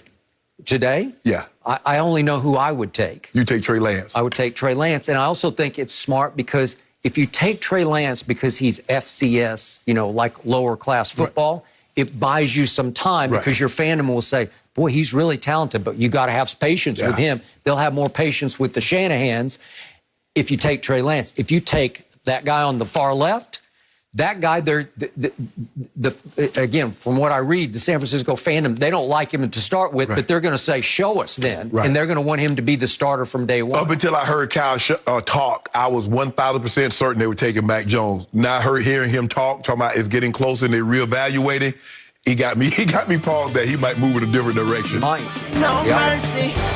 Julius Irving joined our friend Chris Haynes' podcast earlier this week and made some controversial picks when creating his first and second team selections in NBA history. Not only did he have Michael Jordan on the second team, but LeBron was nowhere to be found on either team. Dr. J defended the omission by saying LeBron has, quote, led the charge in terms of super teams. So, Shannon, what's your biggest problem with this? I don't have a problem with it. That's Doc's opinion. Okay. Skip, Doc's old school. You look at the guys that he mentioned. Skip, who did he put on the first team? All guys that he grew up watching early in his career, Skip. He had Jerry West, Elgin Baylor, Wilt Chamberlain, Bill Russell, and Oscar Robertson. All the guys that he grew up watching. But I don't want to break it to him. He had three guys from one team that was a super team. Jerry West, Elgin Baylor, Wilt Chamberlain. But he talk about a super team. Does he realize that Bill Russell played on a super team? And in 59 to 66, they won the championship, Skip. They had 8 Hall of Famers. One year they had 11. Doc, you do realize, like, when you played in the 80, Magic, Kareem, and Worthy, and then they had McAdoo and Jamal Wilkes and Michael Cooper, that was a super team. And when you played the Celtics, because you had to beat the Celtics in the East to get to the finals to face the Lakers, McHale, Parrish, Bird, Tiny Archibald one year, Dennis Johnson the next year, and in 86 they had Bill Walton coming off the bench, won 6-man. Skip, that was a super team. So I hate to break it to Doc, but super teams have always been in existence. The notion, see, and Doc is an old school guy because he says, I want basketball players to just play. See, he had no problem with front offices, general managers, and team putting these super teams together. He just didn't want the players now. Like, hell, if they could put a team together, why can't we? Kyrie, I like you, bro. Hey, I kick it with you. You rock with me. KD, let's go to Brooklyn. LeBron's like, hey, D-Wade, what's up? At the 08 Olympics. Man, you know what? It'd be cool if we got together. We bring Melo back down. Hey, CB, what's up? You want to come down with Miami? So that's the difference now, Skip. It's not so much teams. Because if teams don't want super team, they could have easily said, KD, you can't bring Kyrie with you. You either come by yourself or we're not. But they're not doing that. So I don't. That's Doc's list. I disagree with it, but he got two guys, Magic and Bird, that played on super teams. And he said he don't like super teams. What the hell you think the 80s Lakers were? They were a super team. They got two of the, you could make a case, Skip, they got 2 of the top 5 players of all time with Magic and Kareem, can't you? James Worthy wasn't a slot, first ballot Hall of Famer, won 3 titles. Yep. And finals MVP. Okay. So super teams have always been around. This notion that LeBron started something, LeBron started the notion of player empowerment. He did do that. Says we don't have to play all of our careers one place and then we get on our last legs and the team trade us somewhere else. We can go in our prime. He did start that. And plus, if I'm not mistaken, the 08 Celtics were a super team also. Paul Pierce, Ray Allen, and KG. And are we forgetting about the Houston Rockets? You can't keep saying, well, they was on their last leg. They got together for a reason. They didn't get together to go play, go watch, sit on the beach somewhere. Yeah. Charles, it didn't work out. It didn't work out, but you can't say that, Skip, because it didn't work out. They wasn't a super team. Okay, I got They tried to put it together. But I don't have a problem. This is Doc's list. I disagree with it, but that's his list. I'm sorry, I do have a problem. I have no problem with Dr. J himself because I love that I love man. Doc. I know Doc. I've talked to Doc several times. I used to bump into him all the time, Skip, when I was living in Atlanta.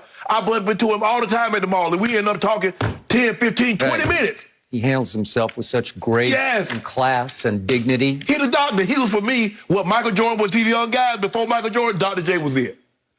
Dr. J was it. But in this case, the doctor is out, as in out of his mind. Any list that has Michael Jordan on the second team is disqualified as just grumpy old man list. Because he's trying to defend his era. These are the stars of my era because he wants to elevate himself a little bit and defend himself, and I get that. But to your point, other than Jordan, my biggest problem was three of his first five were all on one team. Why were they on one team? And by the way, at least he could have, if he'd put Jordan instead of Jerry West, if he put Jerry West on the second team or something, whatever, then at least it'd have some credibility to me. But how did Wilt Chamberlain get from Philadelphia to Los Angeles? Why did that happen? Speaking of super teams. It happened because Wilt said that Philly was too small for him. Right. That he was such a celebrity. You know, he wrote the book and had all the escapades off the court. You know, all that. Yeah, 20,000. 20,000. That's what he claimed. Hard to believe, but that's what he claimed. But he believed in Hollywood. So he forced his way to the Lakers, who already had Jerry West and Elgin Baylor, and added Wilt the Stilt Chamberlain. Is that a super team? Okay, that qualifies as a super team. If you home grow your team, then I get that doesn't qualify as a super team to me, because if the Celtics just home grow everybody, then that's fine. Well, they traded for Robert Parrish. They did. If I'm not mistaken, they traded the Warriors. They traded Joe Barry Carroll for him. But he wasn't that guy when they acquired him. He was a great fit for them. Correct. And how they drafted Larry Bird is a whole nother story that Red Auerbach pulled off. You could draft the guy the year before he actually came out, and then you would have his right. He just buffaloed the whole league on that guy. They changed that to territorial draft. And now to your point about the Showtime Lakers. Well, how did they get Kareem Abdul-Jabbar? Now, this qualifies as a super team because you didn't home grow Kareem, even though he went to UCLA. Right. He went and won a championship in Milwaukee with Oscar, and then he said, I want out. Right. You got to get me to Los Angeles. Right. I want to go, quote unquote, home. He's from New York, obviously. Right. But again, went to UCLA, belonged in Hollywood, and he forced his way out of Milwaukee. And in both cases of Wilt and Kareem, the Lakers stole both of them in the trade, because you're never going to be able to. Not for those, you're not going to get value. You're not going to get value. And if I don't even want to read the names that they gave for both Kareem and Wilt, because you don't even know any of them. Because they came and they went. They were just guys. Right. Okay, well, that's how you force your way into super teams. Doc, I'm sorry, they did that in your ear, right under your nose. Yes. Both those giants, those all-time greats, forced their way into super team concepts before we even called them super teams. Correct. And they won a whole bunch of championships because of it. If I'm not mistaken, Skip, Jamal Wilkes was with the Warriors. He was Keith at the time. He was with the Warriors, so they traded for him. They didn't grow him. Now, Bob McAdoo came. Bob McAdoo was from the Buffalo Braves, Clippers, who came there. Bob McAdoo's in the Hall of Fame. Wilkes is in the Hall of Fame. Skip, they had 5 guys. Okay, I got it. Not 1 second on television have I ever so much as criticized LeBron for saying, I got to go down there and join my best friend Dwayne. I had no problem with it, because I don't think LeBron would ever win a championship by himself in Cleveland. I just don't. And he was on the outs with the owner. I just had no problem with it. Like, go down there because you need Dwayne. He's good for you. And Dwayne became his big brother that he needed to just kind of show him the ropes. This is how you handle yourself. This is how you handle pressure. And LeBron grew up under Dwayne, to me. Dwayne had already won his championship. So I can't condemn him. I wouldn't leave him off teams because he joined forces with Dwayne and Chris Bosh. But Skip, but this notion that all of a sudden LeBron created a super team when the super teams happened in the 50s and 60s. They just did. I don't know what Doc's talking about. And I get, Skip, like I said, you got to realize Doc was an ABA legend before. His best years was probably in the ABA before it folded and morphed into the NBA. But to say that Oscar and this not Wilt and all those guys, they were great, but those were the guys that he grew up watching. And by the way, the only way Wilt got out of Philly was he threatened to go to the ABA. Because it was viable. It was a thing, man. It was highly competitive. Because you remember, he started with the Harlem Globetrotters. He did. So people don't. But this notion that LeBron started a super team, LeBron started player empowerment. because the guys, they had power, but they didn't exert it like LeBron, like we see KD, like we see guys exerting their power now. But the thing you say like LeBron, Skip, he's never forced his way out of anything. He's always honored his contract. Yeah. Kevin Durant has honored his contract. He ain't forced to trade. There's nothing ugly about any of that. No. They did it the correct way. They had the right. But right? Like you said, Skip, this is a grumpy old man here. Come on, Doc. You better than this, Doc. Well, he got a lot of attention for it. Way to go. A lot of attention. And hey, our friend Chris Haynes making people share how they really feel. Good stuff there. No mercy. Ravens head coach John Harbaugh put an end to any speculation over whether the team would pick up Lamar Jackson's fifth-year option, saying he, quote, guarantees it will happen before Monday's deadline. The QB already has an MVP and has led Baltimore to the playoffs 3 straight years, but is just 1-3 in the postseason. Now joined by 5-year NFL vet and draft expert for NFL Network, Bucky Brooks. Bucky, so good to have you. Earlier this week, you suggested the Ravens consider moving up in the draft for Justin Fields and letting Lamar kind of graduate when his rookie deal expires. So can you please elaborate on your stance? So Eric DeCosta said something early in the week where he talked about the challenges of fielding a Super Bowl team when you have a quarterback on a big deal. And so the Ravens may pick up Lamar Jackson's fifth-year option, would ensure that he is on the team through 2022.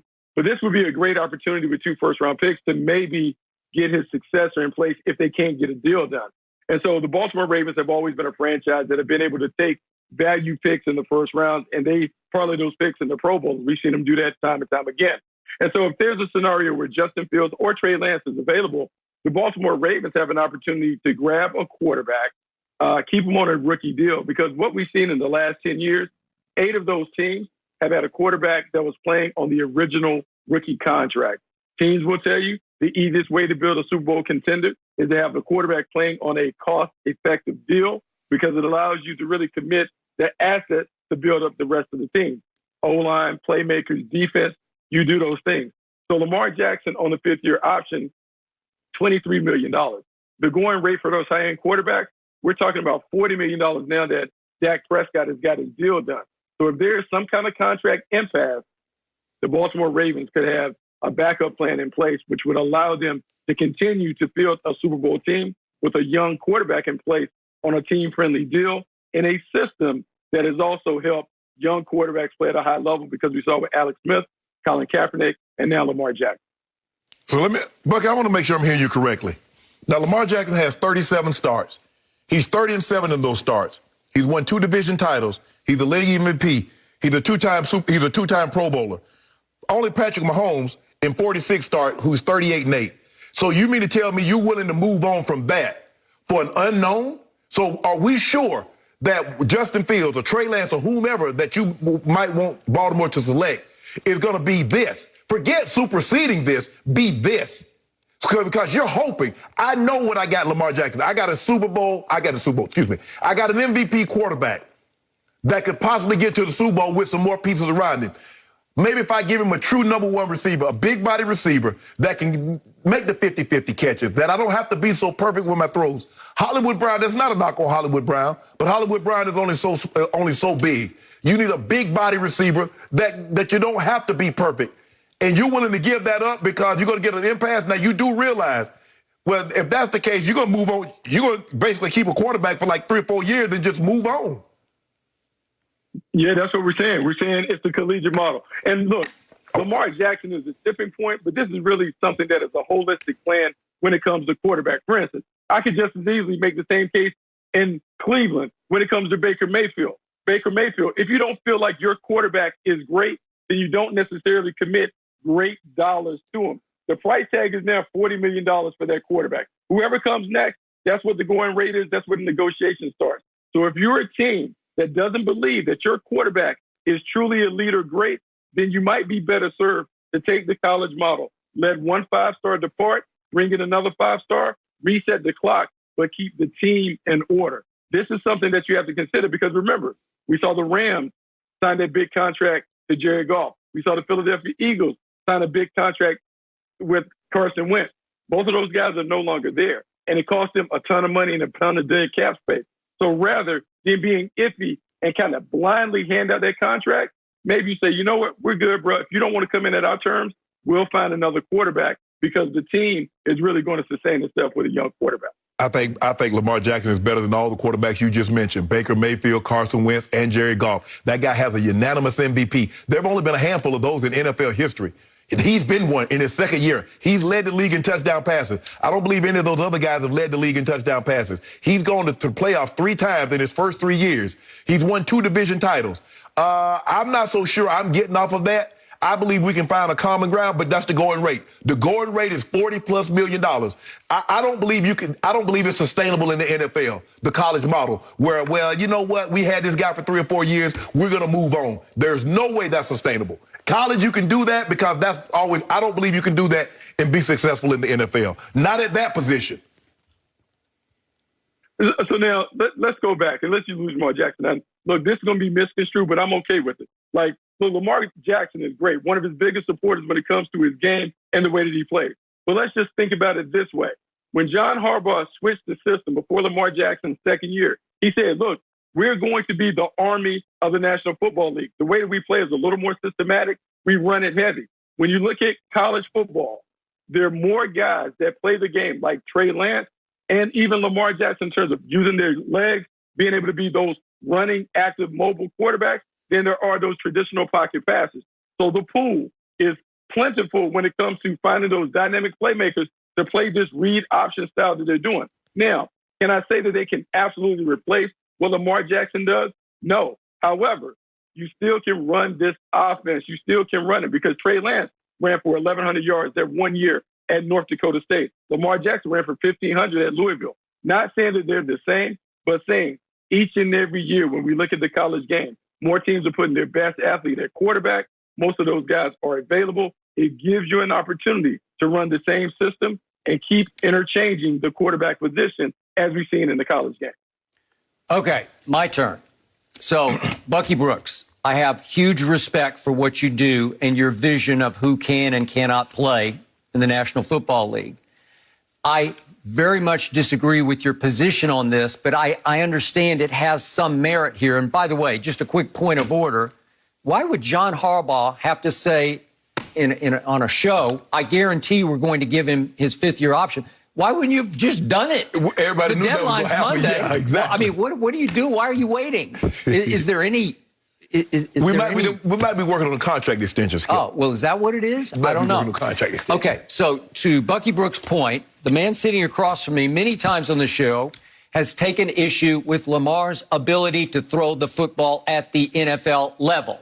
I did not see it coming, so I wasn't high on Lamar ahead of that draft, I'll be the first to say, because I wasn't sure about what you said. And I don't think he's ever going to be a pretty thrower of the football because it never looks quite right to me. But he knocked my socks off. The way they used him won me completely over because when he won his MVP, he threw 36 touchdown passes without a true number 1 receiver. Correct. That is almost impossible to do at the NFL level because Lamar impressed me as a dart thrower, a lethal dart thrower, extremely lethally accurate with the football. Doesn't look great, but it worked. Mm-hmm. And it worked without that Julio Jones to throw to. You still have taken issue. You still say he needs to improve whatever you want to say, mechanics or ability. My thing is, I'm not saying he can't throw, Bucky. I just believe he needs to get more consistent at throwing the football. He can throw it. 36 touchdowns, led the league in touchdown passes, says he can throw the football. I just needs him to be more consistent. Third down, there are some throws that he missed that to be a top-level player year in and year out, you can't miss those throws. Look, I agree with you, Lamar. Here's the thing, because we're having 2 different conversations. One is about compensation and the way you go with team building. Another is about Lamar Jackson. Here's what I'll say about Lamar Jackson. If you go all the way back to watching Lamar Jackson in Louisville, Lamar Jackson is at his best when the ball is inside the numbers. He throws better when it's inside, in-breaking routes, post, digs, crossing routes, all of those things that are right inside the numbers. Anything outside the numbers, his completion percentage and his accuracy wanes. To me, that is why the connection that he has with Mark Andrews makes sense.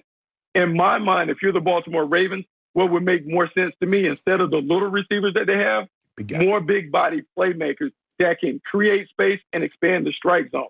Also, when the Ravens are at their best, multiple tight ends on the field, because then it becomes a game big on big. You put the bigs on the field. Not only does it create a bigger strike zone for Lamar Jackson, but it also allows his athleticism to have even more of an advantage, because now he's going against bigger bodies and linebackers as opposed to the quick guys like we saw the Chargers use 2 years ago in the postseason. So if you're all in on Lamar Jackson, then build the team around what he does well. More tight ends, a big veteran receiver, not a young guy. Right. A veteran receiver that can help him, much like Josh Allen got Stephon Diggs, because the younger the quarterback, the more experienced and trustworthy the wide receiver needs to be. They do that, then Lamar Jackson goes to the next level. Now we're talking the same language, Bucky. Okay, all right, I got it. But let's not ignore the obvious. Okay. Lamar Jackson, to me, is a touch faster than even Michael Vick was, and Michael admits that. Mm-hmm. So that ability to run the football is just extraordinary, and it helped make them last year the #1 rushing attack in pro football, which is why the passes waned and the attack to very heavy run-oriented. And I thought if they hadn't been COVID-racked, I thought they were a Super Bowl team last year. Mm-hmm. So the point is, Bucky, are you fearful of Lamar's ability to stay healthy as he gets a little older, as he would go into a $40 million, maybe $45 million a year contract for the next 5 years? Could he continue to run the way he runs and stay upright? Well, this offense will have to continue to evolve, because as he gets older, you don't want him to run to the level that he's running right now, because he's been over 1,000 yards the last 2 years. What you would like to see is, let's see if we can put him under center and do some of the things that Shannon knows when John Elway was near the end of his career. Stretch bootleg stuff, play action, using the threat of his athleticism to create more plays in the running game. They're doing it right now, primarily from shotgun, read option, RPOs, and those things. But what would that offense look like if you added a little more San Francisco-like stuff, where he's coming out the back door and throwing play action? The one thing that they haven't utilized from his time in Louisville, he played in a pro-style system at time in Louisville under Bobby Petrino. That part has been untapped. So if you really want to max out Lamar Jackson, more under center to go with the shotgun run game, then that $40 million price tag looks like, okay, we now have a quarterback that is going to transition into his 30s without a problem, because he's not solely dependent on his legs. Bucky, I know you said they need to get a big veteran receiver, but I don't know if you're going to be able, with them running the ball as much as they do, I don't know how you attract a veteran receiver. They're probably going to have to draft the guy that they want, because I don't know with the Bucky, you know, guys want to catch the football. Because you're going to say, if I come there after I caught 85 balls at my last location, I come catch 40, you're going to say I'm a bust. Because you're not using me in the exact same way I was being used at the location I was at before you got me. So I think veteran guys are going to shy away from Baltimore because they run the football so run heavy. No, that's true, and that's a very valid point. But I think it's all about the guys that they target. So, for instance, this offseason, they signed Sammy Watkins, but the guy that we heard about before was Juju Smith-Schuster. In reality, Juju Smith-Schuster is really a number 2. But in Baltimore, because of his physicality and toughness, he would actually excel as a number 1, because he's going to get single coverage. And so for Baltimore to go all in, it's identifying the right guys that can do it. And maybe you overpay a number 2 to serve as your number 1 with the understanding, hey, you're going to have to do some of this dirty work, blocking, catching the ball over the middle, those things. So it's really an organizational thought on how can we build this team around Lamar Jackson? Because, look, you guys pointed out the stats. 38 starts, 31 wins. It's hard to knock Lamar Jackson for what he's been able to do. But if you're going to do it, you got to go all in on the Lamar Jackson experience. All right, Bucky, good stuff, and interesting about Juju. No mercy. Well, Trevor Lawrence has been the consensus #1 overall pick in this draft for really the past several years, but there's a loaded quarterback class behind him. Mac Jones, Trey Lance, Zach Wilson, and Justin Fields have all been mentioned as the second signal caller off the board in different mock drafts, and some speculate that one of those quarterbacks could end up having a better career than Lawrence. NFL Network draft analyst Bucky Brooks, he is back with us. So, Bucky, I'm curious, rank your top 5 quarterbacks in this draft. What do you got? Okay, this is a really interesting quarterback class, but if I had to rank them from 1 to 5, I would go Trevor Lawrence, Justin Fields, Zach Wilson, Trey Lance, and then Mac Jones. And the reason the top 4 guys are in that order is because Trevor Lawrence has always been celebrated as QB1, but if you go back and dig into high school, it's always been 1A, 1B with Trevor Lawrence and Justin Fields, and sometimes their order would flip. When we've seen those two guys on the field compete against each other, some would say that Justin Fields was the best guy on the field. And so I believe both of those guys are unique, transcendent talent that are going to have immediate success in the National Football League. Zach Wilson is kind of a Johnny-come-lately, tremendous arm talent and athleticism, big-time basketball player in high school, kind of plays the game in a way that reminds you of how Aaron Rodgers shines at his best. Not saying that he's that guy, but he gives you traces of that talent when you watch him at BYU. Trey Lance is really a small school standout, big, fast, physical, a guy who had Power 5 offers as an outside linebacker and safety, but plays quarterback. High IQ, plays in a multiple system that has produced quarterbacks, Carson Wentz, Easton Stick, who really understand the NFL system.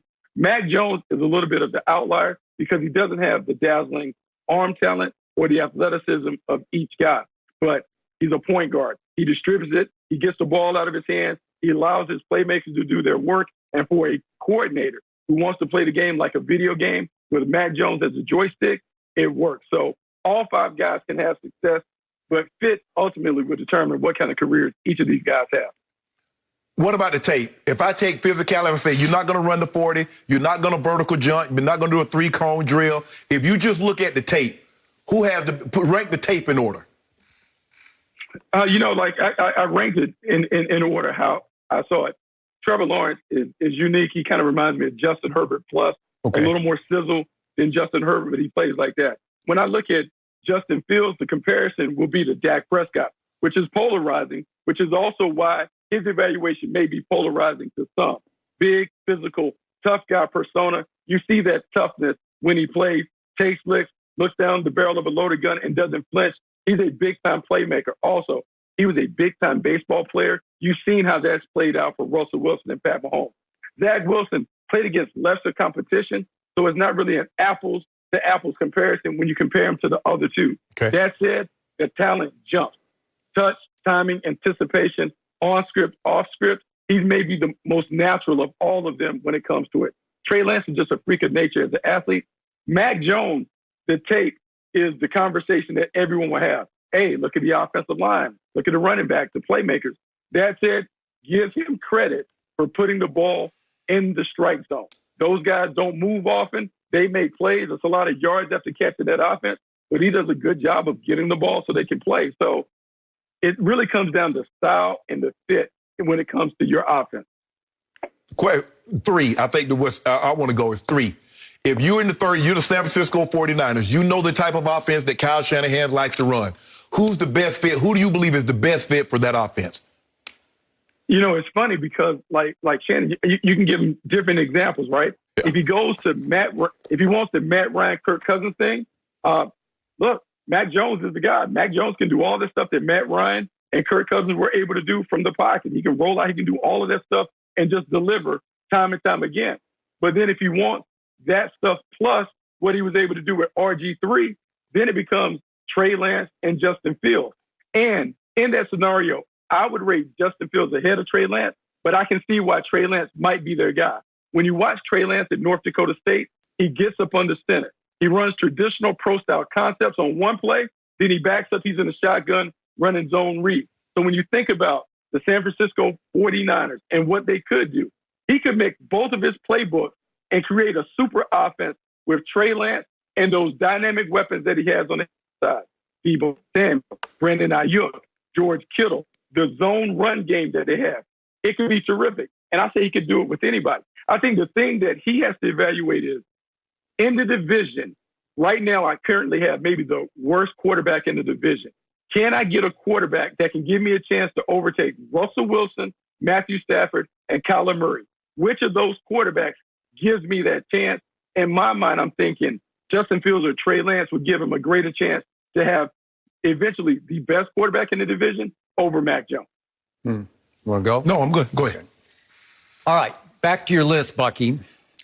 I am sold on Trey Lance as the second best quarterback, and it goes beyond physical talent because I think he has the highest football IQ. He's a film study junkie, And what I love the most about this very young man who's still 20 years of age, he has always been careful with the football. His priority has been, I don't turn the football over. You can't buy that. You can't find it. It will translate to the next level. But given your list, you have Justin Fields almost a 1A to Trevor Lawrence at number 1. So I have asked Shannon this question 1,000 times on this show already. What are the New York Jets doing where they just sort of carved in concrete or in stone or marble that they are taking Zach Wilson? It's been out there for 2 months. Why wouldn't they take Justin Fields if you are right? Why don't we hear a peep about that? I don't know. It's one of the great mysteries because when we were coming into the college football season, it was all about Trevor Lawrence and Justin Fields. But we see this each and every year. Sometimes you can be on the stage for too long. And so you have to find a way to poke holes at somebody. Unfortunately for Justin Fields, he has been the guy that has been scrutinized. Yeah. It is very reminiscent of the Justin Herbert situation. Justin Herbert had been on that stage for a long time. When it comes time to get to the draft, all we do is take shots at Justin Herbert and we kind of bring him down a peg. Then he plays and we have a love affair again with Justin Herbert. I think the same thing is going to happen with Justin Fields. When I look at the Jets, maybe here's where the influence comes from with Zach Wilson. Matt LaFleur, his brother Mike LaFleur, I think is the offensive coordinator for the Jets. Maybe the LaFleurs are having conversations. I gave you that comparison with Aaron Rodgers. Maybe that is filtered into, hey, this guy has athleticism. Maybe we could do some of the same things that they do in Green Bay. I don't know, but I think the conversation should be Justin Fields versus Zach Wilson, as opposed to just handing the number 2 spot to Zach Wilson. It should have been more of a debate than it seemingly has been up to this point. Because you mentioned Johnny-come-lately in Zach Wilson, and it reminds me more of Johnny Manziel than of Aaron Rodgers because he plays more like Manziel played, yet Johnny Manziel had rare quickness and escapability, and this kid doesn't have that. And he takes chances. He got hurt twice and needed surgery twice at BYU, and he only took off this year, which is his 3rd year of starting, and yet Shannon and I both watched the game at Coastal Carolina, which was on a neutral site in South Carolina. And I got to tell you, he had a hard time in that game. His decision-making was off. His accuracy was off. And they really had a long, hard afternoon that day against their most quality opponent that they played. And then if you look at him against top 25 teams, he's 2-4 over his 3 years that he started at BYU. I'm just not sold. I mean, look, I think that's a valid point. And competition does matter because the one thing that we can say about Trevor Lawrence and Justin Fields, man, we saw those guys play against the best. And sometimes those games didn't work out. Trevor Lawrence didn't play great against LSU on the big stage, was just okay against Ohio State 2 of the times that they played. Justin Fields, you could say the same thing. Look, he struggled against Indiana Northwestern. There isn't a comparable game for Zach Wilson that we can say, hey, man, he played elite competition. Let's see what he looks like. So he did always have the advantage of playing against lesser guys. And so you're trying to project more with him, but it's a very valid concern because he has been hurt multiple times in college, and we didn't see him play against Power 5 schools. So it is a projection that is comparable to the projection that we're making with Trey Lance. We're assuming that he's going to be able to make the jump because of the talent, but we certainly don't know if he's going to be able to make that jump and be a dominant. Any chance these guys slide? I mean, it seems like you're very high on. You seem to think that Lawrence is going 1, Zach Wilson goes 2. You think Trey Lance might be the better fit in San Francisco for Kyle Shanahan. So 1, 2, 3 go off the board. Is there a chance some 2 of these guys slide up out of the top 10, top 15, or is somebody moving up to get 1 or both of these guys? Man, it's the great unknown, right? So the draft starts at 3 with the 49ers and the decision they make at quarterback. Who do they take? Because let's just say they take Trey Lance. Well, who is going to take Mac Jones? Who is the team that covers Mac Jones? Is it Denver at 9? Is it the New England Patriots at maybe 15? Is it the Washington football team at 19? Then the same could be said for Justin Fields. If Justin Fields doesn't go at 4, where's his landing spot? Does Carolina take him at 8, even though they just took Sam Darnold in a trade? So many unknowns. This draft is fascinating because this year, unlike other years, we don't have think tank because no one has been able to get together. You don't have all the meetings of the minds at the combine. We haven't got together at the pro days. Some people played this year, other people didn't. So who knows what people really think about these prospects. It'd be fascinating to watch on Thursday. Bucky, I want to ask you one more thing. Why did you hear the reason why Justin Fields couldn't beat out Jake Fromm? So I think some of this was coaches like comfort. And Jake Fromm never gave the Georgia coaches reason to take the position away. Even though Justin Fields was more talented and Kirby Smart was pushing for him to play, Jake Fromm never left the door cracked for him to come in. Never had an egregious performance that you're like, hey, man, we got to get him out. We got to get better. And sometimes, because Jake Fromm was able to hit singles and doubles, he just kept the runners on base and never gave Justin Fields that opportunity. That said, I will say this. When Ryan Day had an opportunity to get Justin Fields and Dwayne Haskins was leaving, he didn't blink at the possibility like, oh, our offense is going to fall apart. He said, we will be able to do more stuff with Justin Fields because of the running element, the athleticism, and the arm talent. No mercy. Well, Floyd Mayweather is getting back in the ring in what is being called a special exhibition against YouTube star Logan Paul. Paul only has 2 boxing matches to his name and is the older brother of Jake Paul, who has also transitioned from YouTube to the sport. The fight will be held in Miami, June 6th, and will be the first time the 44-year-old Mayweather has stepped in the ring in over 2 years. So, Shannon, as a Floyd fan, do you like, love, or hate this? I mean, I would think someone as accomplished as Floyd Mayweather has made as much money as Floyd has made, that this would be beneath him. But Floyd is not going to pass up an opportunity to make 10, 15, 20 million dollars. What's his nickname? Money. Money. And supply his lifestyle. You spend a lot of money when you do the thing. What's he up to now? 50 cars, 60 cars? Yeah, probably. Yeah. Skip, it's just hard. When you look at the numbers that these things, Skip, they do 1 million buys. They do 1.2 million buys at what, 35, 40 bucks a buy? Yep. So this is going to be, 10, 15, 20 million dollars for Floyd.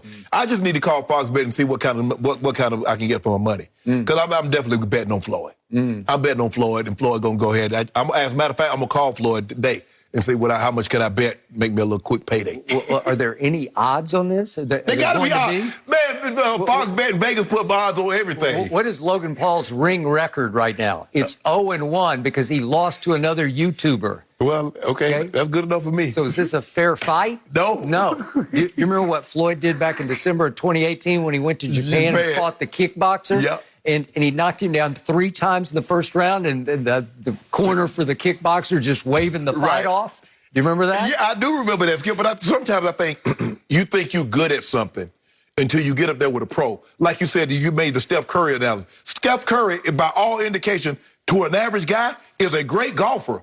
But you put him next to Phil Mickelson, or you put him next to one of these pros, and they make Steph Curry look like we look next playing with Steph. So you might think you're a good boxer, but when you get in there with something, even though Floyd at 44, Skip, he still has the hand speed. I'm sure he does. But this kills my soul. Yeah. Because I'm going to sound like a grumpy old man, but I grew up in the era of the greatest heavyweights ever, and I lived for it.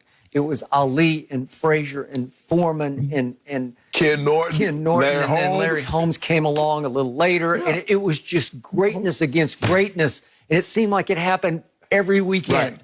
And then you had the middleweights in the 80s, just like that. So great. Hagler, Hearn, Sugar Ray, Duran. So now, will I buy this? Will I watch it? Yep. Well, I will, but more because I have to, because we'll probably talk about it, right? Yeah, well, because I think people are going to buy it because they're hoping for the unexpected. Okay. Man, I remember when Floyd got... Floyd can't lose. You know what, Floyd? You can't lose to this guy. Because his brother already talking junk. He done knocked out Nate. He done knocked out Ben. And so now he talking about he want to fight Daniel Cormier. He want to fight everybody. You can't lose this, Floyd.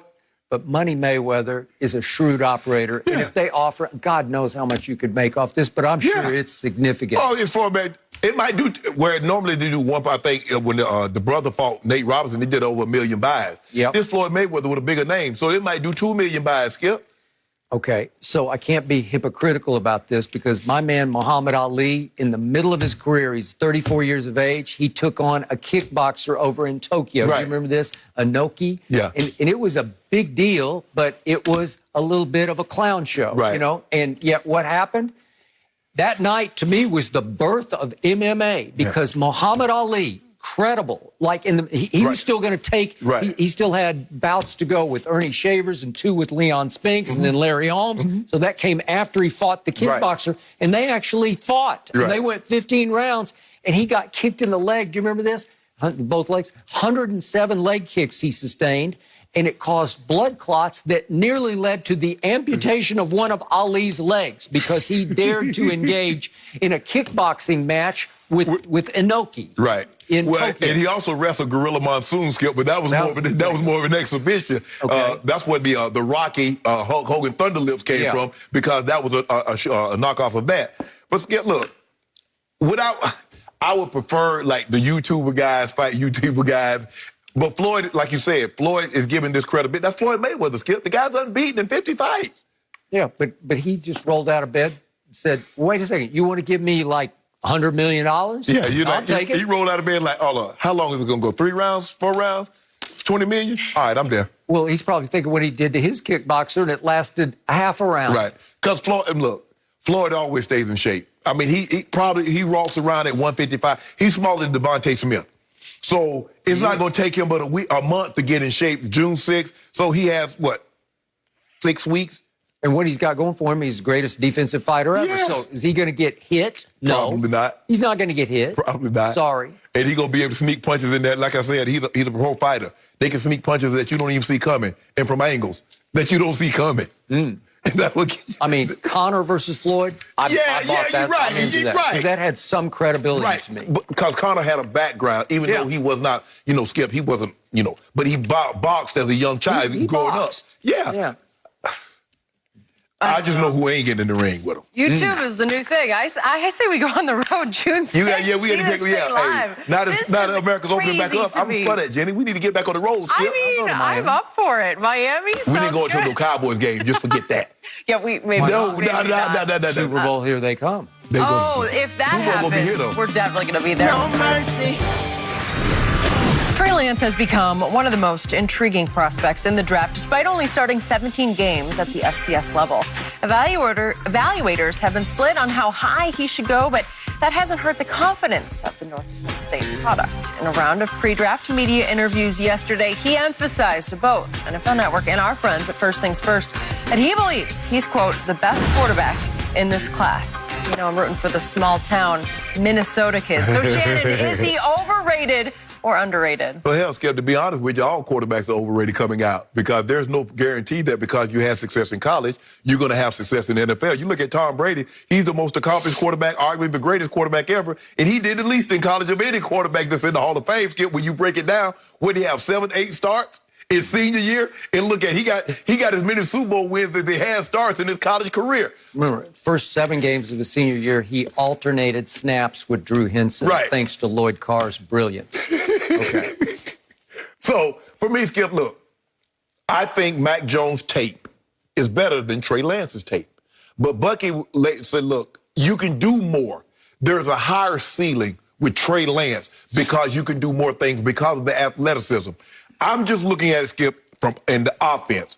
Can Mac Jones run Kyle Shanahan's offense to perfection? Yes, he can. He doesn't have the legs as the other guys. And so maybe Kyle is looking at that like, yes, I know he can run the offense to a T. Yeah. But this car has a little bit more. Come with a stereo, AM/FM satellite radio, Skip, air conditioned. Mac Jones is just, he's that. He's a nice car. Put him on the road. He's going to be able to go for 10 years. What about Trey Lance? Trey Lance, 6'4", 230, can run like he run. Better arm, he has a better arm than Mac Jones. We've all said Mac Jones of the top 5 quarterbacks, he has the least impressive of the arms, but he has the most accurate of the arms. So the question is for Kyle Shanahan, are you willing to trade off some of that accuracy for athleticism? Are you willing to trade off some of that accuracy to be able to open up your playbook? If you're willing, and it seems to me now, because Skip, before I heard him speak, I was like, Skip, he's going to take a Mac Jones. That's a foregone conclusion, because as Bucky said, reminds him of Matt Ryan, Kirk Cousins. Yep. But after hearing him talk, I'm not as sure as I once was that he's going to take Mac Jones over Trey Lance. Now, when he said, I'm the best quarterback in this draft, Skip, I have yet to hear a quarterback say, you know what, I'm probably the third or third or fourth best quarterback in the draft. Or, I think I'll be okay. I mean, there'll probably be about 6 or 7 guys in the draft better than me. I expect them to have the confidence in themselves to say, you know what, I'm the best player. Only time will tell. But for me, Mac Jones has the best tape. A lot of it is like everything, Skip. It's not how high you go, it's where you go. Okay. To me, Kyle Shanahan should take Trey Lance and never look back. Okay. Because Trey Lance, to me, has extreme intangibles. You can see the measurables. Just go on YouTube and look at the plays that he made, especially in the 16 games he played in 2019, winning all 16, albeit for North Dakota State, which did produce your man Carson Wentz. Right. But extreme intangibles include the biggest chip on shoulder belongs to this kid because nobody would even recruit him to play quarterback. Right. By far the highest IQ to me, the football IQ, belongs to Trey Lance. The guy who is most obsessed with studying tape and film is Trey Lance. Okay. He is the flip side of Trevor Lawrence because he is driven to be great in the National Football League. And to me, even though he's only 20 years of age, what is his number one trait, the strongest trait in his repertoire is his priority is he does not turn the football over. He played 16 games and won the national championship in 2019 by throwing 0 interceptions. I've never heard of that before. Right. 28 touchdowns to 0 interceptions. In fact, if there's any knock on him, he's a little too cautious with the football. Okay. But when I look at the measurables, the size, the arm strength, I'm not saying he has a cannon, but he has a very good arm, and he has a very quick release. His accuracy hasn't been the highest, but he did complete 67%. It wasn't Mac Jones's 77, but it's good enough, and it will only get better in pro football because he is driven to be great at pro football. So to me, at 20 years of age, you're going to have to be a little bit patient because he didn't play at Alabama, obviously, and he wasn't surrounded by that much talent. So there's going to be a big step up in what you're going to see coming at you. But remember what they let him do. He was under center a lot. You never see college kids under center. And he set his own protections, and he called his own audibles, and he ran the offense and ran through his progressions. Well, then that means you're saying you're going to have to keep Jimmy G. Because if you say you might... You definitely would, unless you want Beathard or Mullins to be that guy, but you prefer it to be Jimmy. Anytime you take a quarterback, you got to look at what he's going to compete against. And Bucky laid it out. You got Matthew Stafford in that division. You got Kyler Murray. You also have the guy in Seattle, Russell Wilson. Yeah, Russell. But look at the defenses. You got to go against Aaron Donald, Leonard Floyd. You got to go against Chandler Jones. You got to go against J.J. Watt. So you probably need somebody a little bit more athletic to be able to escape that. No mercy. Guys, Conor McGregor is coming off a loss to Dustin Poirier in his last bout in the UFC, but he is doing just fine outside the octagon. McGregor and his partners have sold their majority stake in Proper No. 12 Irish whiskey in a deal worth up to a whopping $600 million just 3 years after founding the company. So, Shannon, how will this affect his future in the octagon? McGregor's future has been changed. Ever since he fought Floyd Mayweather, they made $100 million. He's 2-3 in his last 3 fights, Skip. Lost to Khabib, beat Cowboy Cerrone, just lost to Poirier. Skip, it's hard to get up in the morning, get kneed in the face, kicked in the face, elbowed in the head. After I got $100 million in my pocket. Now he about to have $200 million more in his pocket? Yeah, and you think you want to get Skip, you want to get choked out? Nah, bro, I'm good. I hit Dana White with the deuces. I'm out of here. I'm afraid you're right. This signals the end of Conor McGregor as a champion because when you've got an extra $700 million, how can you be driven to go into that octagon and risk your face and maybe your life to win at the highest level? You're not going to be driven the way that you were in the past. That's why I give Tom Brady so much credit. He's made $250 million, but the desire to get up and still study and do the things. But he has protectors. They ain't trying to hit him as hard as they can in his head. Think about that, Skip. You get choked out. They literally try to kill you in the ring. I got $350 million, Skip. I'm gone. I ain't gonna lie to you, Skip. See you later. Gone. Good stuff But today, guys. More draft debate tomorrow. The draft is around the corner. The Herd on Now. Have a good one.